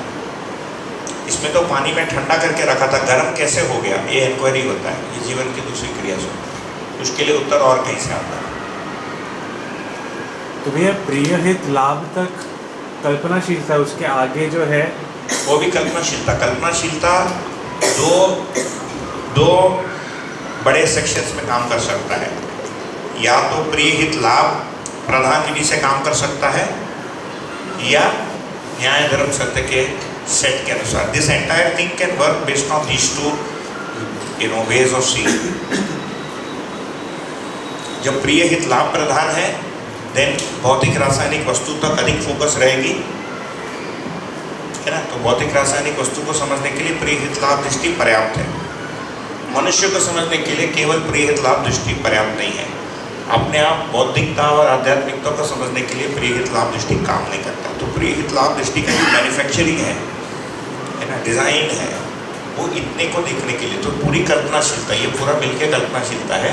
इसके थ्रू हमको ये भौतिक रासायनिक वस्तुओं के कुछ भाग तक, यही साइंस अभी जो हम पढ़ा रहे, कुछ भी करते हैं, पूरा हमारा सिलेबस अभी इतना है। देखिए पूरे शिक्षा के सिलेबस में परिवार में कैसे जीना है, कुटुंब का स्वरूप क्या है, समाज में कुछ नहीं। शिवाजी महाराज, झांसी की रानी, है ना, औरंगजेब, इनका हिस्ट्री पढ़ाते हैं। उसको लेकर ये लड़का करेगा क्या, वो का आंसर ही नहीं है। So finally what will happen is he will form biases. अभी वही कर रहे हैं ना, जैसे टेक्स्ट बुक को रीराइटिंग का शुरू हुआ, वो क्या कर रहे हैं, हिस्ट्री के थ्रू वो बायस को इंस्टॉल करने देख दिया, आपने गलत था, ताकि ये जब बच्चा आगे जाएगा जाके हमको वोट मिलेगा 20 years from now. Social engineering है ना ये, टेक्स्ट बुक को चेंज करना। हम उस बच्चे को उसके बारे में कुछ पढ़ा ही नहीं रहे ना। पूरे एजुकेशन में वो स्टूडेंट एड्रेस ही नहीं हो रहा है। Who's getting educated is unknown because हमारा वे ऑफ सीइंग इज प्रिय हित लाभ दृष्टि, उसमें से इतना ही दिख रहा है। तो सारा तो एजुकेशन में देखेंगे तो लेकिन कंटेंट की जो क्वालिटी है, एग्जिस्टिंग कंटेंट का डिलीवरी का एफिशिएंसी बढ़ रहा है। यूट्यूब की वीडियोस आ गए, मॉडल्स आ गए, ये आ गया है ना, वो कार्ड्स आ गए, पता नहीं क्या कुछ आ गया, लेकिन the fundamental content is not changing. मतलब इतना पार्ट मिसिंग है उसमें, ये ABC इज मिसिंग। आध्यात्म तो पढ़ा ही नहीं सकते स्कूल में, सबका अपना अध्यात्म है ना? ऐसा है। तो प्रिय हित लाभ दृष्टि द्वारा केवल भौतिक रासायनिक वस्तु का अध्ययन संभव है। उसमें आंशिकता में सत्य की दृष्टि, जो हाई एंड के जो साइंटिस्ट हैं उनका प्रयोग होता होगा। बाकी मनुष्य के साथ जीने के लिए, स्वयं को समझने के लिए, अस्तित्व के जो बाकी आयाम है, ABC, ये बाकी जो लेवल्स है, उसके लिए न्याय धर्म सत्य की दृष्टि का प्रयोग करना पड़ता है। इसीलिए सबका फिजिक्स एक है, लेकिन सबका व्यवहार अलग है। पूरे धरती पर यूनिवर्सल है ना साइंस का करिकुलम, थोड़ी अफ्रीका में अलग होगा, फिर वो साइंस नहीं कहलाएगा। Physical law has to be the same, chemical law has to be the same, biological law has to be the same, लेकिन व्यवहार के नियम सबका अलग है। क्योंकि प्रिय हित लाभ दृष्टि, तो उसमें परंपरा कुछ अपना बनाया सब होना पड़ता है। अब धीरे धीरे बदल रहा है। जो बच्चे नया शिक्षा ले रहे हैं, वो घर के चीज़ों को कहाँ मान रहे, सब तो इंटर कास्ट, इंटर धर्म, इंटर स्टेट, इंटर कंट्री विवाह हो ही रहा है। जैसे मेरा अपना फैमिली है, बहुत कंजर्वेटिव, रूढ़ीवादी है। मेरी वाइफ की फैमिली एडवांस है, मैसूर के हैं। तो उनके घर में मैं देख रहा था, दामाद और जो नए बहुएँ आ रही है, अफ्रीका छोड़ के बाकी सारे कॉन्टिनेंट का एक आदमी आ गया उनकी फैमिली में, अफ्रीकन एक बचा है।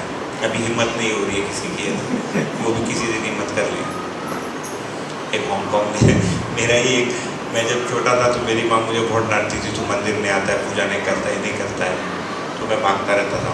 और जिसको बहुत बड़ा बोलती थी, मेरा कज़न ना, उसके पिताजी एकदम नाना जी, वो मंदिर जाता था, सब करता था। वो फाइनली एक हांगकॉन्ग के चाइनीज़ लड़की से शादी की है। और हमको पता कैसे चला, किसी को पता ही नहीं था, क्योंकि घर में नाक कटेगा ना, वो भाई चाइनीज़ से शादी, उसको तो मानव ही नहीं मानता हमारे यहाँ। चाइनीज़ तो पशु है, मतलब पशु से भी कम सी क्रीचर है चाइनीज़, तो मान्यता के रूप में। तो चाइनीज़ से कैसे शादी कर लिया, पता कैसे चला, और लड़के के फेसबुक के पोस्ट में उसने एक दिन अपने बच्चों का फोटो डाला, दोनों की आंखें ऐसे हैं। तो मेरा भाई देखा, बोला अरे उसका नाम अरविंद है, बोला अरविंद के बच्चों का आँख चाइनीज कैसे हो गया, है ना। फिर वो खोदते खोदते पता चला कि उसकी पत्नी ने उसका नाम सरनेम में लगा, वो मिल गई फेसबुक पे। बोला हमें मम्मी को आके बोला देख उसने चाइनीज से शादी किया, तो हमको इतना बोलती वो यूएस गया, चाइनीज से विवाह किया। तो हम किन के घर खाना खाएंगे नहीं खाएंगे, किन के यहाँ विवाह करेंगे, सब प्रिय हित लाभ दृष्टि से सेट है। There is no universality, no. इसको आज कल्चर बोलते हैं, है मान्यता, रूढ़ी है, टूटता है। सत्य में कल्पनाशीलता कैसे? सत्य की अभी भी कल्पनाशीलता में, जैसे हम अभी चर्चा कर रहे हैं, है ना, भाई ईश्वर है कि नहीं, ये सत्य का मुद्दा है, बड़ा मुद्दा है ना। पानी गर्म हुआ कि नहीं, छोटा मुद्दा है। पानी का बहाव का नियम क्या है, और मतलब उससे बड़ा मुद्दा है।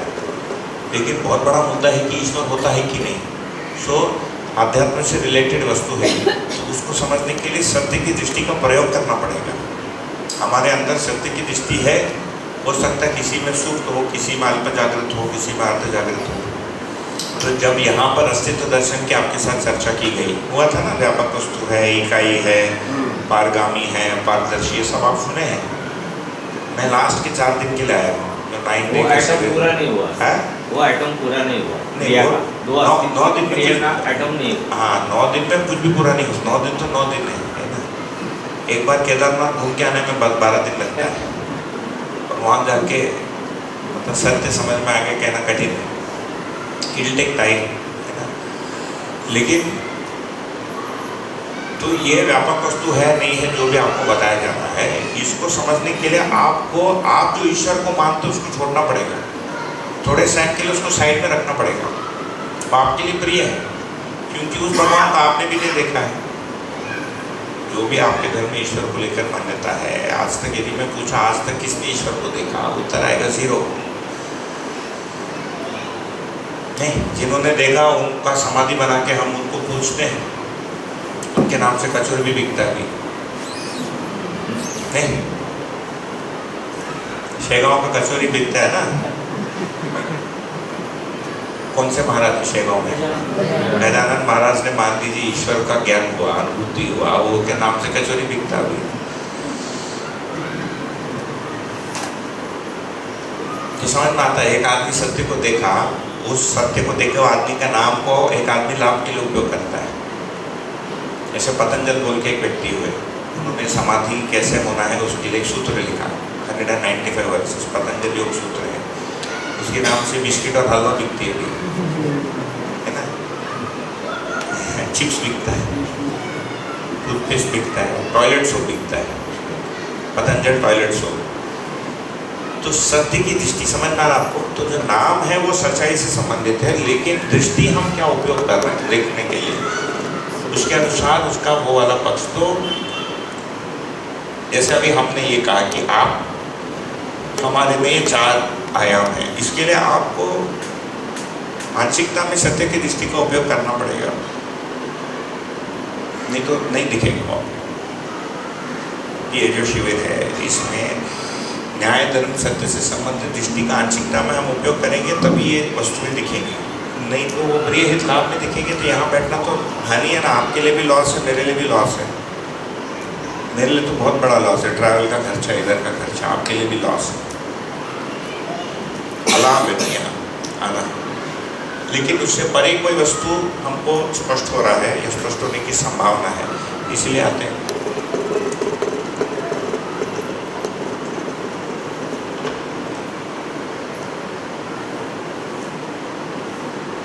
तो भी अब व्यापक को भी हम लोग ये सब दृष्टि के स्तर पे देख सकते हैं।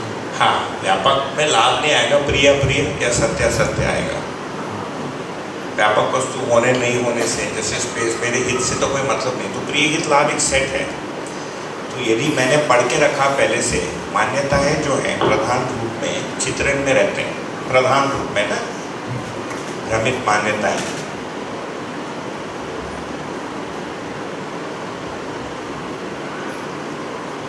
तो मेरे घर पर परंपरा में यदि ईश्वर साकार है, साकार मतलब ईश्वर का हाथ पैर है, साकार निराकार दो बोलते हैं ना अपने यहाँ। यहाँ तो सबने सुना ही होगा, मतलब किसी का ईश्वर साकार होता है, किसी का ईश्वर निराकार। निरंकारी बोल के एक मिशन भी है, आप सुने? नहीं, इधर नहीं आया, इधर है निरंकारी मिशन है, नॉर्थ में है, इधर गुजरात और इधर सिंध प्रोविंस से लेकर पंजाब तक ज़्यादा प्रचलन है उसका, वेस्टर्न यूपी सिंध से लेकर पंजाब, निरंकारी मिशन। ये इनका तो नाम सुने ही आप, ब्रह्म कुमारी। ब्रह्म कुमारियों में ईश्वर का स्वरूप किधर है? There is no god goddess नहीं है उसमें, देवी देवता नहीं है ब्रह्म कुमारियों में, तो वो निराकार है ईश्वर। तो आपने यदि पहले से मान के लिखा है कि ईश्वर निराकार है या साकार, और यहाँ और कुछ बोला जा रहा है, तो हमको उससे तकलीफ होगी, क्योंकि मेरी जो मान्यता है वो मेरे लिए प्रिय हो जाता है। यही है रूढ़िवादी कट्टरपंथी। क्या हो जा रहा है? व्हेन यू गेट फिक्सेटेड, हम फंस जाते हैं अपने ही मान्यताओं में। इसका नाम है इच्छा बंधन। बंध जाते हैं हम अपने ही इमेजिनेशन से, अपने ही चित्रण से। तो व्यापक का जो सत्य वाला है वो सबसे ऊपर वाले इसमें जाके वो फुल। हाँ, व्यापक का सत्य वाला नहीं, व्यापक ही सत्य है। तो सत्यासत्य की दृष्टि के द्वारा हम अस्तित्व के या हमारे जीने के अस्तित्व के किन्हीं आयामों को समझ सकते हैं।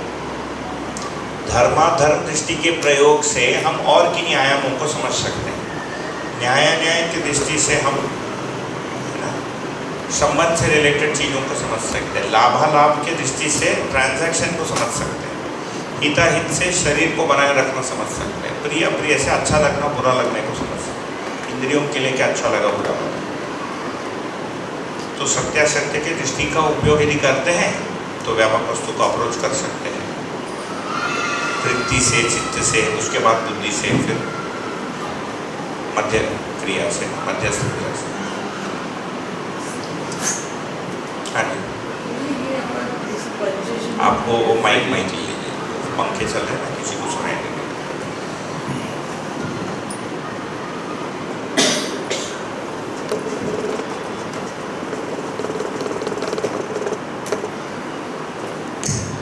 परिचय शिविर में जैसे हम बेसिक लेवल में समझते हैं कि न्याय धर्म सत्य की अपेक्षा बनी रहती है, और जैसे अभी आप बता रहे कि आंशिक रूप में हमको न्याय धर्म सत्य का इस्तेमाल करना पड़ेगा। तो इसका क्या, इससे क्या समझें? इस वस्तु को समझने के लिए यानी कहीं ना कहीं वो दृष्टि काम करते रहती है, या सबके लिए अलग अलग है। आपके लिए अपेक्षा न्याय धर्म सत्य की अपेक्षा बनी ही रहती है हर मानव। हाँ। भले ही न्याय क्या है नहीं पहचानता, धर्म क्या है नहीं पता। किसी को पूछो तुम सत्य जानना चाहते हो, असत्य जानना चाहते हो, क्या बोलेगा? सत्य जानना। भले ही उसको कुछ नहीं पता सत्य क्या है, वो बोल के चले जाता, फिर अपना वड़ा पाव खा के सो जाता है। और एक आदमी बोलता भी है सत्य जानना चाहता हूँ, उसके लिए पुस्तक भी पढ़ता है, मेहनत भी करता है, इसका मतलब उसमें सत्य की अपेक्षा अधिक है। चित्रण में सत्य की अपेक्षा अधिक है ना। तो चित्रण का मतलब इच्छा होना।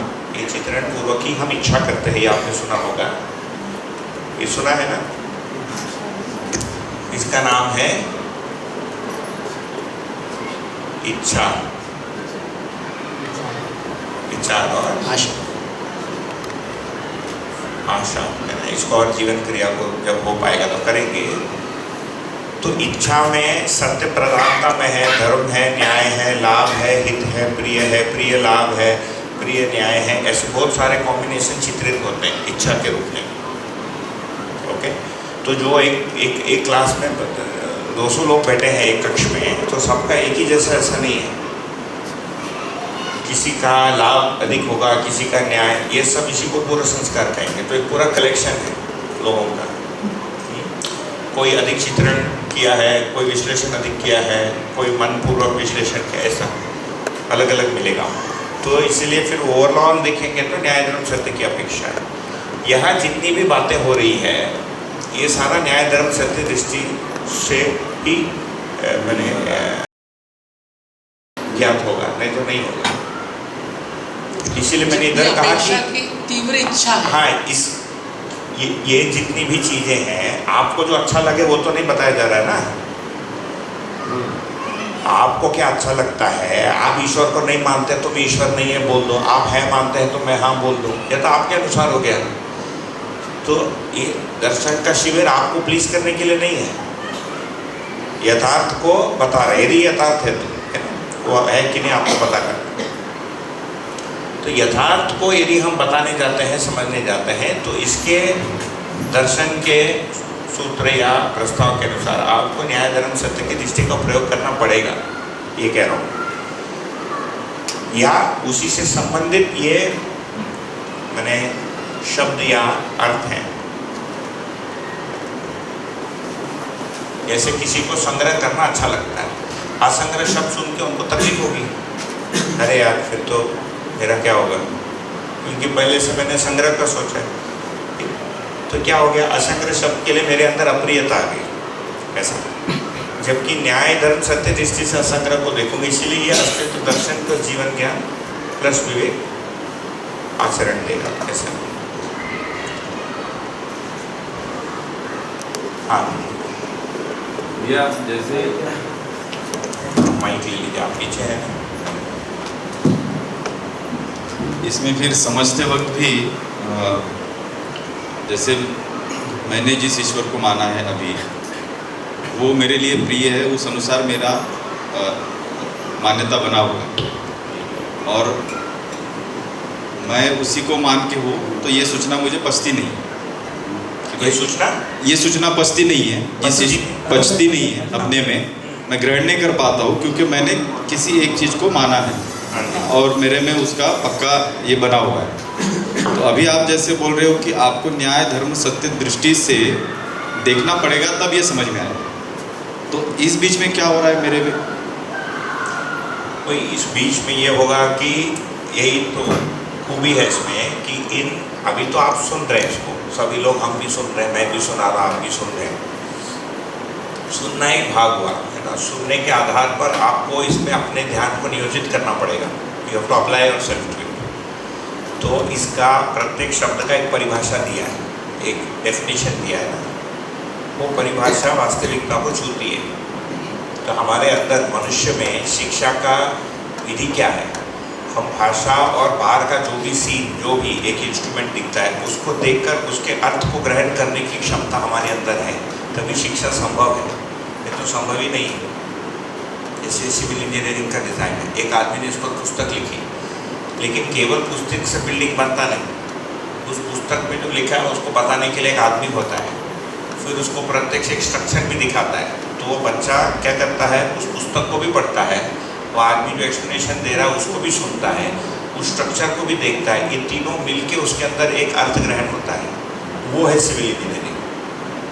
तभी वो कर पाता है। फिर एक दिन वो खुद करता है, फिर करते समय उसको पता चलता है उसमें ये दिक्कतें हैं, फिर जाके वो पूरा पड़ता है। तो ये 4 स्टेजेस में जाके पूरा हो रहा है। तो हम यहाँ पर पहले स्टेज में हैं, कुछ शब्द हैं और एक आदमी आपको बता रहा है, इसके आधार पर आपको उसमें ध्यान देना पड़ेगा, है ना, परिभाषा के अनुसार। जैसे सिविल इंजीनियरिंग की एक परिभाषा है कि भाई इतनी स्ट्रेंथ का मटेरियल लगाना है ना।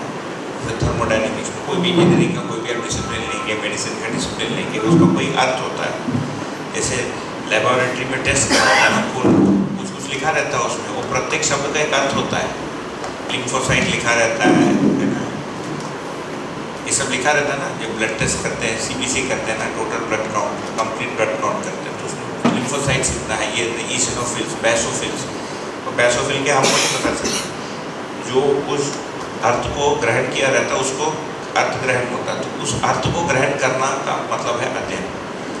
तो इस शब्द के अर्थों में जब आप जाएंगे तो ये न्याय धर्म सत्य का दृष्टि जो आप में जो भी अल्प पड़ा है, सुप्त पड़ा है, आंशिकता में प्रयोग है, वो अपने आप जो है उसका उपयोग होता है, वो ट्रिगर होता है।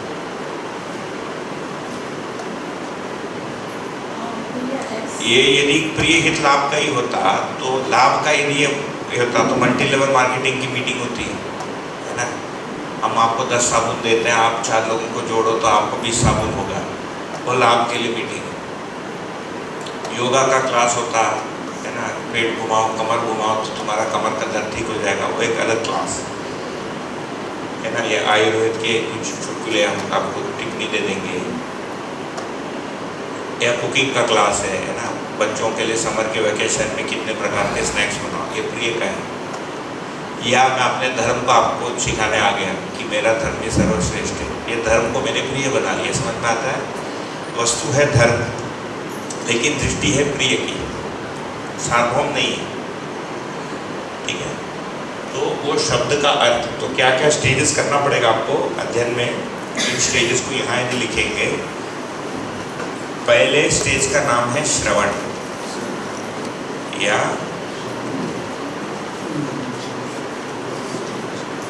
शास्त्र अभ्यास या श्रवण, है ना। श्रवण से क्या होता है?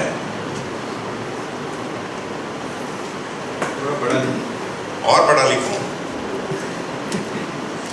मैं स्कूल में पढ़ा लिखता था, टीचर डांटती थी, तो सब छोटा हो गया, अभी आके सब बोलते पढ़ा लिखो।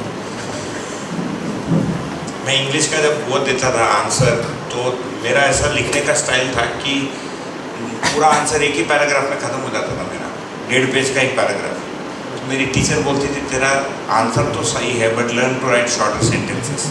तो मैं मैक्सिमम फिर 2 कर पाया उसको, मतलब because since then but else if करते करते एक पूरा आंसर एक ही पैराग्राफ में आ जाता था इंग्लिश में।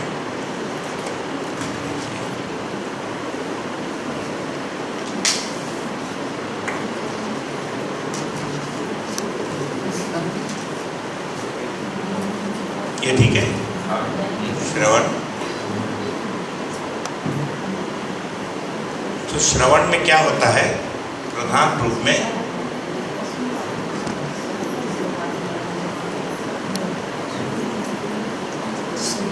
न्याय धर्म सत्य का भास होना।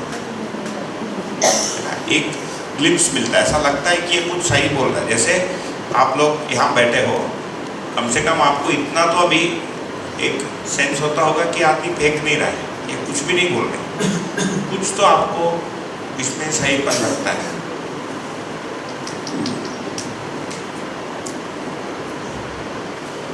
यही भास होने का मतलब है, एक जो बेसिक एक सेंस। तो उसके लिए क्या करना पड़ेगा आपको? तो न्याय धर्म सत्य का भास होने का मतलब क्या है? ज्ञान विवेक विज्ञान का भास होना। ये तीन दोनों एक ही है ना।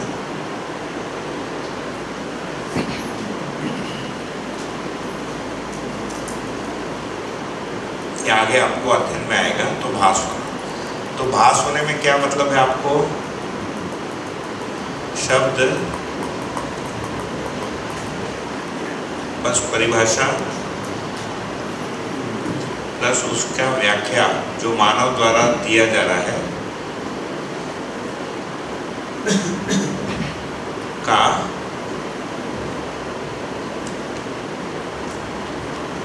अर्थ ग्रहण करना या समझना।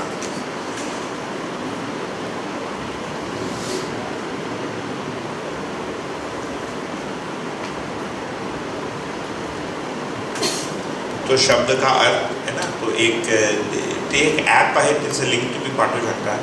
2 ॲप, एक अँड्रॉइडचा ॲप आहे, दूसरा एक हे आहे त्याला काय म्हणतात वेब ऐप, उसका भी एक लिंक है, मैं भेजता हूँ। वो फिर एप्पल मतलब उस पर भी चलता है, iOS पे भी चलता है। iOS कम लोग रखते हैं, 99% तो एंड्रॉयड ही है।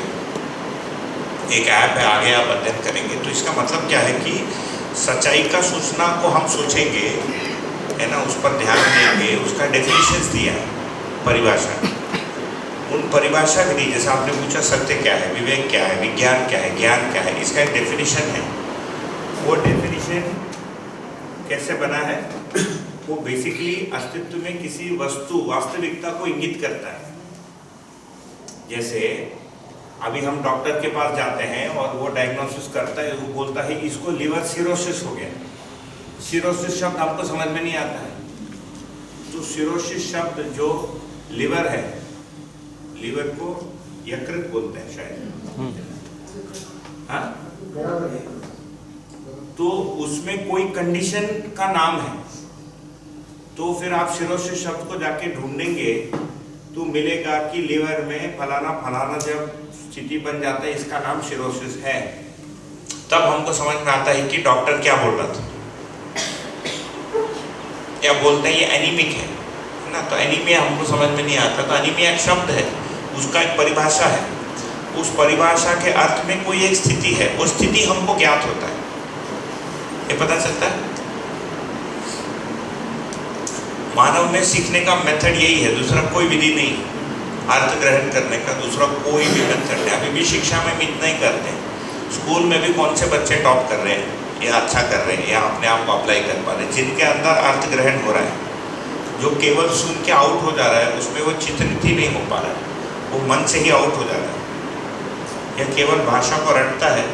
जैसा हम लोग इंजीनियरिंग में करते थे, 1 महीने का छुट्टी मिलता था इंजीनियरिंग एग्ज़ाम के पहले, पता नहीं आजकल मिलता, आपको भी मिलता था 1 महीने का छुट्टी? इधर नांदेड़ 15 दिन, हमको 1 महीने का मिलता था, 25 दिन।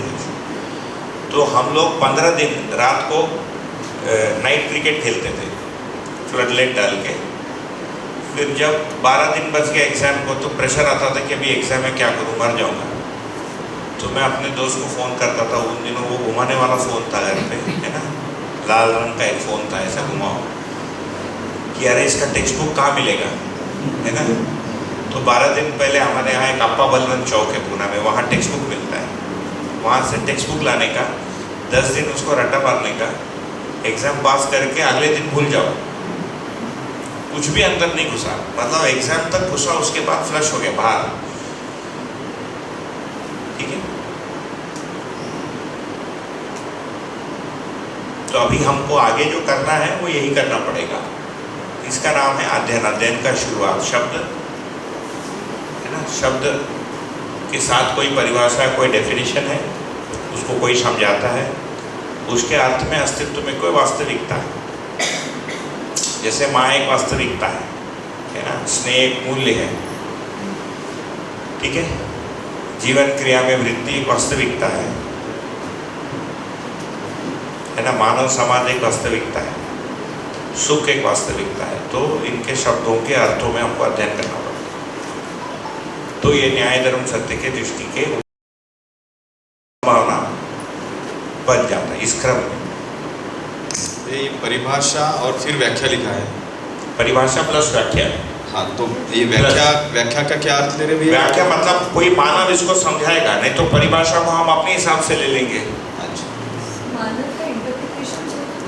हाँ, मानव का इंटरप्रिटेशन भी होता है। तो जैसे मैं हूँ, मैं किसी चीज़ को आपको इंटरप्रेट, जैसे नागराज जिससे आप सुनते हैं, आप वीडियोस अभी सारे बहुत सारे हैं, वो कोई ऐसा लाल पीला वो इंक बना के बढ़िया टेबल वेबल बना के वो बोलते जा रहे फायर इंजन जैसे, आपको सुनना है बस, है ना। तो एक इंटरप्रिटेशन हो गया कि इसको ऐसे, जैसे इसको मैंने ऐसे लिखा मान्यतापूर्ण आचरण को, और कोई लिखेगा तो मूल्य चरित्र नैतिकता ऐसे लिख देंगे, ऐसे इससे जोड़ के नहीं बताया।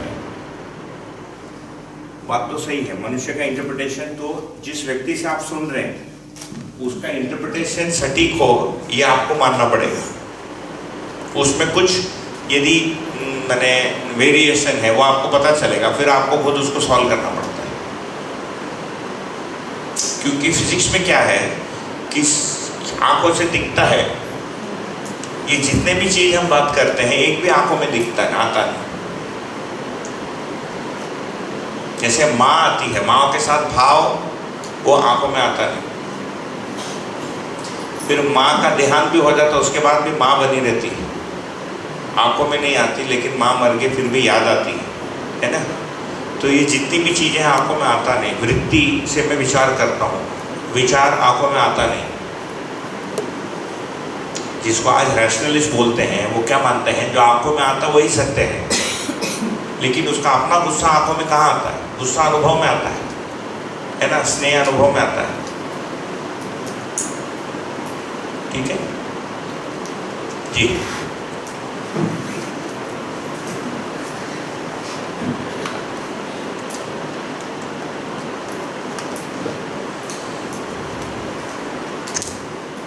शेयरिंग ही है भैया। जैसे अपन जो चित्रण में होने वाली, जो चित्त में होने वाली चित्रण क्रिया है, तो जो भी हम जैसा डेली लाइफ में देखते हैं तो हमको जो फिजिकल चीज़ का ही चित्र बना सकते हैं, कुछ अच्छा लग रहा है या कुछ अच्छा कमा रहे हैं या बॉडी। बट जो न्याय धर्म सत्य को लेके जो चित्रण है वो चित्रण भी इतना इजीली बनता ही नहीं है ना उसका बनाना। और एक्चुअली तो क्योंकि जब मैं प्रियहित लाभ देखूं तो वो तो एक चित्र है ना, एक पिक्चर है, एक फोटो जैसा आता जाता रहता है दिमाग में, बट ये तो आता ही नहीं है। इसका नहीं चित्र आता। कैसे बनेगा? कोई उसका अर्थ बनेगा, उसका रूप नहीं। अभी जिसको हम चित्रण बोलते हैं वो केवल रूप को चित्रित करें। जैसे मेरी बेटी है, आपकी कोई बच्चा बेटा कोई भी होगा, पोता कुछ भी, उसका रूप तो चित्रित होता है, कैसे दिखता है अभी आप स्मरण कीजिए, अभी आप कर सकते हैं। इमेजिन एनीबडी यू लाइक, आपको कोई भी जो पसंद है उसका चित्र को अभी वो कीजिए, ठीक। अभी दूसरा, उसके चेहरे को मत देखिए, लेकिन उसके प्रति आपके अंदर क्या भाव है, वो लगता कैसा है, इसको स्मरण कीजिए। दोनों साथ में ही आता है, लेकिन पहले वाले को छोटा करके केवल भाव पक्ष को बड़ा कीजिए।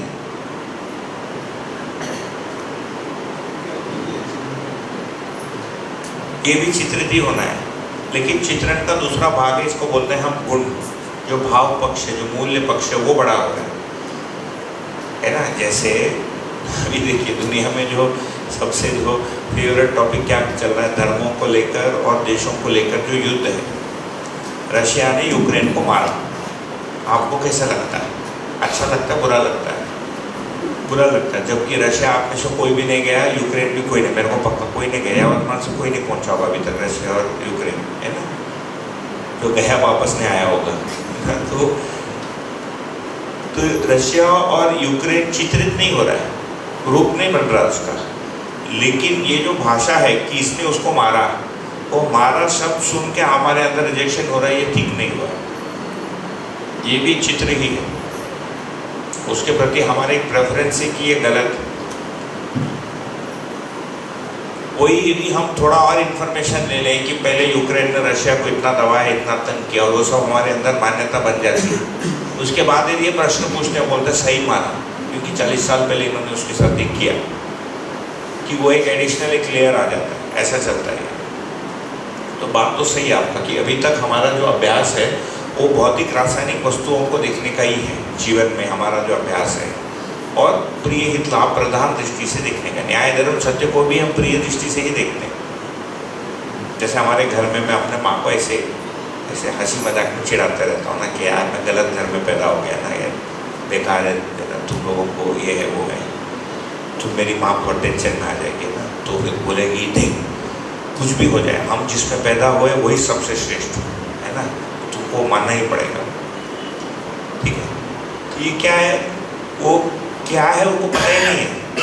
मैंने बोला बाबा जिसको तुम वो आदमी को लेकर जो चल रही हो, एक रामानुजाचार्य बोल के कुछ हुए, हम लोग उसके फॉलोअर्स हैं, तो बोला तुमने उसका पुस्तक ही नहीं पढ़ा है और तुम बोलती है वो सबसे कोई जो जिसमें हम पैदा हुए वही सबसे टॉप है, बाकी सब बेकार है, उसको तुम नीचे मत बोलो। मैं उसको बोलते रहता हूँ तुम लोगों घोड़े जैसे हो, तुमको कुछ दिखता ही नहीं ना, सब बांध दिया और सामने गाजर लटका दिया, तुम लोग दौड़ रहे हो, है ना, क्यों दौड़ रहे हो पता ही नहीं, ऐसे ही घर में टाइम पास के। तो ये क्या है, जो टॉपिक है वो तो धर्म और सत्य से संबंधित है, लेकिन उसके बारे में कोई चित्र ही नहीं है, वो क्लैरिटी नहीं है। यदि मैं पूछूं कि ये धर्म होने का मतलब क्या है, उनको कुछ नहीं पता।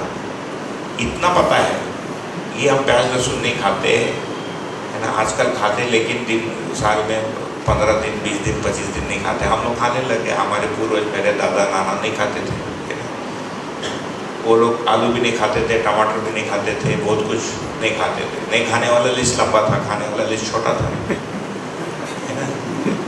मेरे दादाजी नल का पानी नहीं पिए लास्ट तक, बाकी तो छोड़ो, कुएं का ही पानी पिए, और गैस के चूल्हे का खाना नहीं खाया, लकड़ी का ही खाया, ठीक है। तो जो कस्टम्स है उसको धर्म मान लेते ना। तो क्या हो रहा है कि चित्रण में भाषा है सत्य का, धर्म का, लेकिन उसमें वस्तु नहीं है। वस्तु प्रिय अप्रिय वाला ये है, भौतिक रासायनिक वस्तु ये समझ में आता है ना। जैसे मैं अभी माँ को पूछूं कि भाई हम लोग हैं और शैवों में क्या अंतर है, मेरी माँ का उत्तर आएगा हम लोग साड़ी इधर से इधर पहनते, वो इधर से इधर पहनते। ये कोई अंतर है शैव और विष्णु, मतलब विष्णु को हमारे कम्युनिटी को बोलना, हमारे क्षेत्र में, सब क्षेत्र में अलग अलग है। तो साड़ी पहनने का जो डायरेक्शन है, इससे आप धर्म को डिफाइन कर रहे हैं, रूपात्मक हो गया ना। तो इसको हम देखेंगे अस्तित्व दर्शन में। प्रत्येक इकाई के 4 आयाम होते हैं, रूप, गुण, स्वभाव और धर्म। इस पर बात हुई है। ये 5 डेज हुआ था इधर, मैक्सिमम लोग नहीं हुई, थोड़ा सा बात कर लेंगे। भैया मेरे को एक जानना था कि भौतिक वैज्ञानिक जो है भौतिक वैज्ञानिक जो विज्ञान जो फॉलो करते हैं, जैसा बोलते हैं उसको, उन्होंने जो भी कुछ किया है फिजिकल जो अपना भौतिक जो चीज़ें हैं उसको ऊपर करके सुविधाएं बनाई है। मतलब बेसिकली वो टाइम पे सोल्यूशन करके किया था, उन्होंने जो समस्या है उसके ऊपर समाधान करके किया हुआ था। वो हो सकता है कि वो शॉर्ट टर्म में उन्होंने वो देखा था, उसको यूज़ करने के बाद में वो लॉन्ग टर्म इफेक्ट्स उसके बाद में अपने को भी ध्यान में आ रहे हैं, क्योंकि जिन्होंने भी किया है वो भी मानव ही थे, उनके अंदर भी जीवन था ही। बट ऑब्वियस हो ही सकता है कि ये सारी क्रियाएं उनके इसमें भी रही होगी। वो टाइम पे उनको ये पता नहीं होगा कि इसके इफेक्ट जो है तो प्रकृति में असंतुलन बाद में आया है, वो अभी अपने को समझ में आ रहा है। हो ही सकता है इसमें। हाँ देखिए, भौतिक विज्ञानी में भी क्या है, असली विज्ञानी बहुत कम होते हैं जो स्वयं देखा रहता है। जो आविष्कारात्मक जो वैज्ञानिक हैं वो कितने हैं, हम गिन सकते हैं। जो फंडामेंटल डिस्कवरी किया है, उन्होंने जो किया उसको लेकर कुछ लोग डेवलप करते हैं, ये सेकेंड ग्रेड जो डेवलप करते हैं उसको लेकर कुछ लोग उसको मानव उपयोगी बनाते हैं, ये टेक्नोलॉजिस्ट हैं। फिर उसको मनुष्य तक पहुंचाने के लिए बिजनेसमैन रहता है या इंडस्ट्रियलिस्ट रहता है, और लास्ट में उसको बेचने वाला ट्रेडर रहता है। इतना लंबा है ना, देखिए इधर बेसिक आविष्कार करने वाला व्यक्ति इक्का दुक्का होता है, फंडामेंटल डिस्कवरी जिसको साइंटिस्ट बोलेंगे, है ना। दूसरा, इसको पढ़ के इसको विश्लेषण करने वाला, एनालिसिस करने वाले लोग होते हैं, जो इसका स्टूडेंट बनता है ना। फिर कुछ लोग इसको पढ़ाते हैं, उनको लगता है मैं भी साइंटिस्ट हूँ, लेकिन वो देखा नहीं रहता है, देखा तो वही रहता है, ये उसको मानता है, क्योंकि एक बहुत बड़ी नॉलेज की एक सिस्टम होती है, उसको सब लोग मानते हैं, इसलिए मैं भी मान लेता हूँ। ये इलेक्ट्रोमैग्नेटिक इफेक्ट को पहली बार देखा हुआ माइकल फैराडे है, बाकी लोगों ने उसको सही माना है ना, एनालिसिस करके उसको डेवलप किया, बाकी लोग उसको पढ़ाते हैं। उसको उपयोग करना ये तो टेक्नोलॉजीज का काम है, जो इंजीनियरिंग और है ना मेडिसिन वगैरह में लोग करते हैं। फिर इसको इंडस्ट्रियलिस्ट कमर्शियलाइज करता है,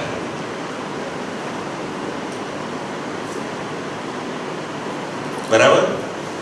फिर इसको ट्रेडर बेचता है, उसको कोई मतलब नहीं है कि इलेक्ट्रोमैग्नेटिक इफेक्ट है कि नहीं, उसको ये पता है कि पंखा बेचने से 500 रुपये मिलता है, राइट। तो यहाँ पर देखेंगे तो लाभ प्रदान दृष्टि मिलेगी, ये अंतर आएगा। तो इस लेवल पे भी आप देखेंगे, है ना, यहाँ पर यदि आप प्रश्न को रख रहे हैं, है ना, तो वो तो सच्चाई के किसी आयाम को वही आंशिकता दिख रही है।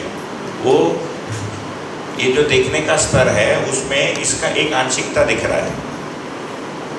ऐसे टुकड़ा टुकड़ा बनकर तो ह्यूमन नॉलेज बड़ा हो रहा है ना। कोई फिजिक्स में देख ले रहा है, कोई केमिस्ट्री में देख ले रहा है, कोई बायोलॉजी में देख ले रहा है। इतने लिखती है, फिजिक्स में इतना है, बायोलॉजी में इतना है, तो पीएचडी करके मल्टीपल पीएचडी हो रहा है। तो लोग इन्हीं दृष्टियों को प्रयोग करके ये चित्रण विधि से ही दिख रहा है इतना। फिर सोशल साइंटिस्ट इसको देखने का प्रयत्न कर रहा है, साइकोलॉजिस्ट इसको देखने का प्रयत्न कर रहा है, दार्शनिक इन दोनों को देखने का प्रयत्न कर रहा है। जैसे जैसे और स्थूल से सूक्ष्म की ओर जा रहे हैं, उसमें एरर का मार्जिन बढ़ते जा रहा है। ये समझ में आता है, जो गलती करने का जो संभावना है, अध्यात्म को पहुँचते पहुँचते इतना वैरायटी हो जा रहा है। जैसे जैसे स्थूल चीज़ों पर है तो उसमें सर्टिनिटी ज़्यादा है। जैसे जितना इंटरनल कंबशन इंजन है, कोई भी गाड़ी हो उसका एक ही है, कार नॉट साइकिल पे चलता है ना। लेबल कौन सा भी हो, पर BMW हो, इसका उसको साइकिल एक ही है, उसका IC इंजन का इंटरनल कंबशन इंजन जिससे गाड़ियाँ चलती है अभी। लेकिन ये सभी लोग जो बना रहे गाड़ी, सबकी धर्म के लेकर मान्यता अलग अलग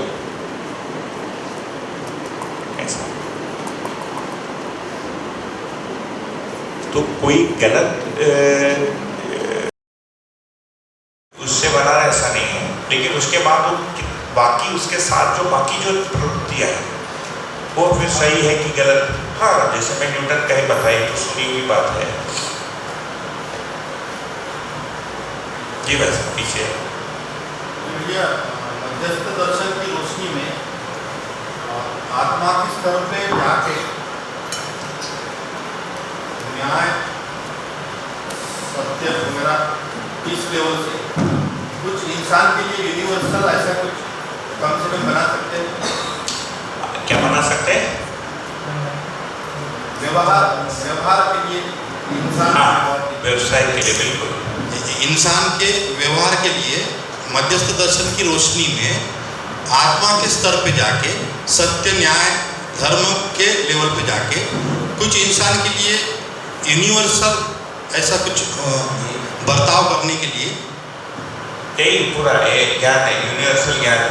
कम से कम क्या खाना, क्या रहना, क्या बोलना, कितना शादी करना, तो ऐसा कम से कम ये बाबा जी का दृष्टि है, उनके हिसाब से एक रेडीमेड ऐसा बना देते हैं तो थोड़ा बहुत तो आ जाएगा कम से कम हमारे लिए, तो हम हमारे बच्चे के लिए, जैसे कि हम सभी शिक्षक हैं बहुत सारे, हमारे बच्चे के लिए कुछ मार्गदर्शन कर। देखिए ये आत्मा के स्तर से क्या दिखता है, आत्मा मतलब जीवन का मध्यस्थ क्रिया, उसका नाम है आत्मा, है ना। जो जीवन का जो माध्यमिक क्रिया है उसका नाम दिया है आत्मा। आत्मा का मतलब जिसमें आघात न हो, जिसमें किसी दूसरे की चीज का प्रभाव न पड़े। तो आत्मा किस वस्तु को देख पाता है ना। आत्मा से क्या दिखता है? आत्मा से सत्य स्पष्ट होता है ना, सत्य और धर्म।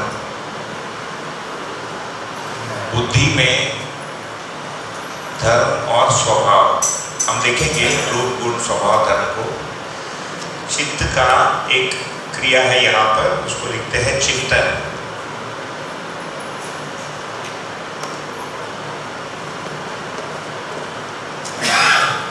चिंतन में क्या स्पष्ट होता है? स्वभाव स्पष्ट होता है या न्याय।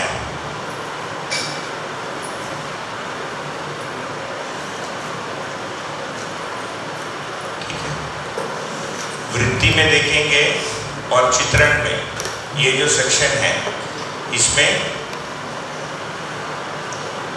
रूप प्लस गुण,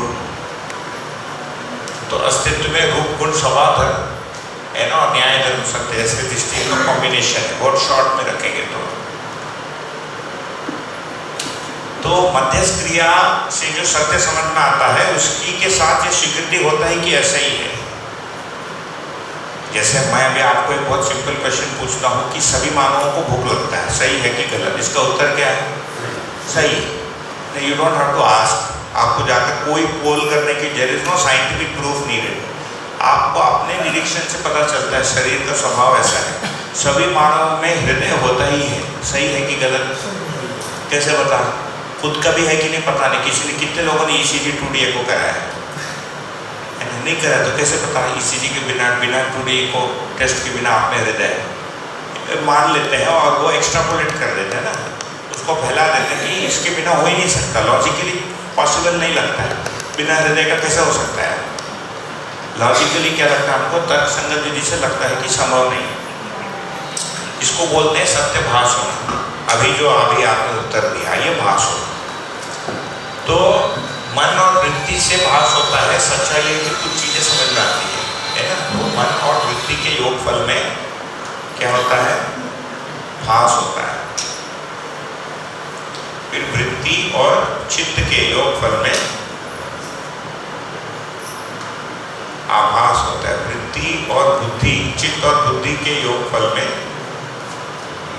प्रतीति होती है। बुद्धि और आत्मा के योगफल में बोध भी होता है और अनुभव भी होता है, अनुभूति लिख सकते हैं।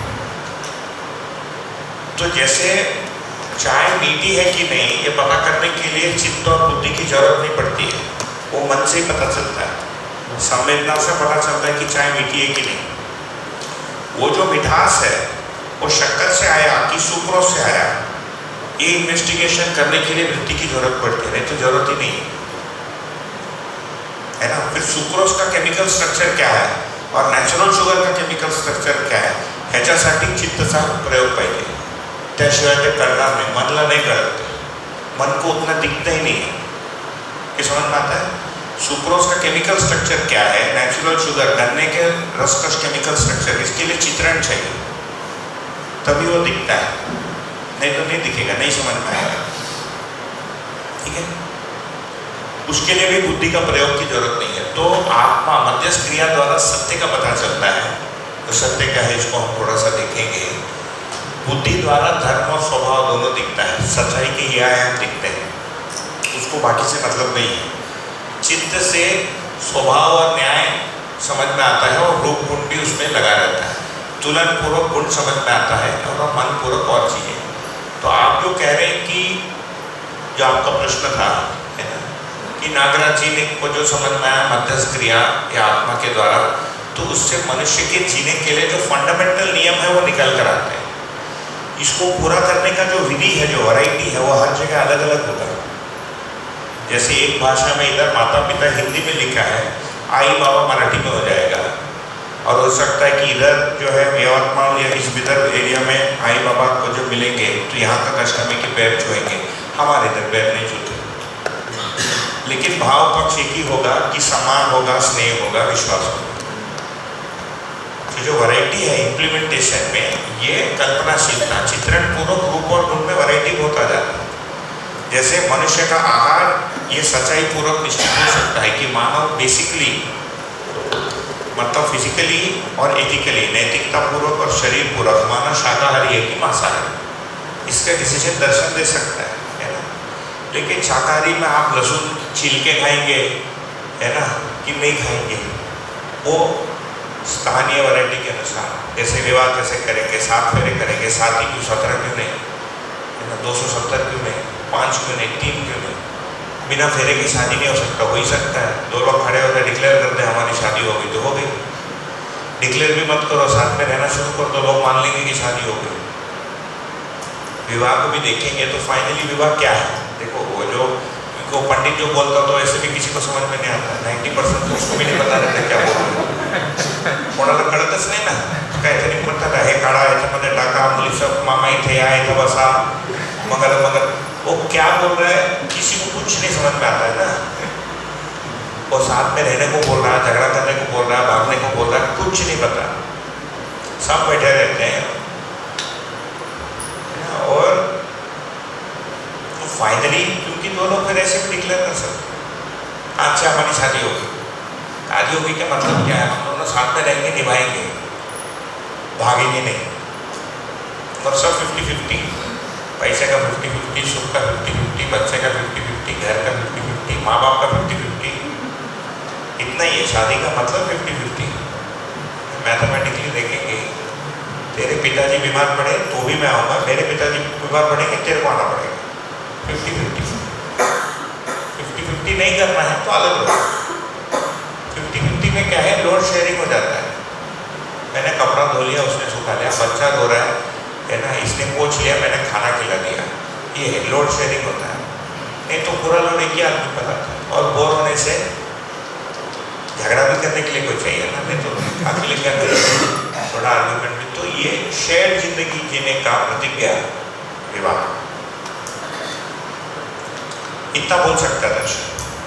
बाकी फिर आप 7 फेरे लगाओ, 5 लगाओ ना, बटाटे की भाजी खिलाओ, वांगी की भरीत खिलाओ, वो सब स्थानीय विधि से अलग अलग होगा। मैं पहले एक क्लास में फिर चाय कवरिंग कर ली।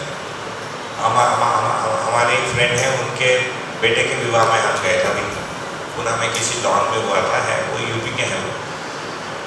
तो उसमें एक दिन पहले डांस का प्रोग्राम था, संगीत बोलते हैं उसमें, तो कोरियोग्राफ हुआ था, लड़का भी नाची, लड़की भी नाची, लड़की की माँ भी नाची, लड़के के पिता और लड़की की माँ दोनों साथ में नाचे। तो जो हमारे फ्रेंड थे, मैंने उनको बोला हमारे शादी में यदि ऐसा एक दिन पहले कोई नाचता तो हम वो शादी टूट जाएगी, है ना, कि भैया शादी नाचने का जगह थोड़ी है, वो भी लड़की शादी के पहले नाच रही है ना, सास बहू भी, मतलब वो सास भी नाच, तो क्या कल्चरल एक्सेप्टेंस है। हमारे यहाँ शादी जब होता है तो खाना नहीं, मेरा जो ग्रूम है उसको तो खाना नहीं, उसको भूखा रखते हैं, 14 घंटा भूखा था, खाना ही नहीं खिलाया, भूखा रखते, मतलब तब है खाने करना, पहले दिन से भूखा रखो, बाकी सब लोग खाए, मेरे को भूखा रखा। वो मेरी पत्नी को भी 2 केला दिया, विशु मेरे को नहीं, तेरे को नहीं खाना। 6:30 को था मेरा मुहूर्त, 6:30 बजे मुहूर्त है, तो मैं 2:30 बजे उठा, है ना, मैं मुँह मंडप पे 5 बजे बैठा, 6:30 बजे मंगलसूत्र बांधा, 12 बजे तक चला हवा, 12 बजे ब्रेक मिला, तो मुझे लगा कुछ खाने को मिलेगा, तब तक उनके लड़की के पिताजी को ऑफिस की तरफ के लोग मिलने आ गए, तो हम खड़े थे और सबको साष्टांग प्रणाम करना पड़ता है 4-4 बार, 400 आदमी आए, 400 × 4,600 टाइम्स में ये करता रहा। शाम को 3:45 बजे लास्ट गेस्ट गया, फिर मैं और मेरी पत्नी खाने गए, तब तक केटरर पैक करके निकल गया था और 2 प्लेट को ढक के रखे थे उधर, है ना, ठंडा खाना, उसमें 2 आइटम खत्म हो गया, तो जो बचा हुआ जैसे खाना खाते वैसे हम दोनों खाए। तब तक मेरे माँ बाप भी बाहर चले गए थे, पूछ रहे थे कि अरे लेट हो रहा है, क्या कर रहे हैं, तुम्हें बोला खाना तो खाने दे। 4:15 बजे खाना खा के मैं और मेरी पत्नी निकले और वो मंडप वाला रेडी था शटर डाउन करने को, क्योंकि उसको साफ करना अगले दिन नेक्स्ट शादी थी। तो ये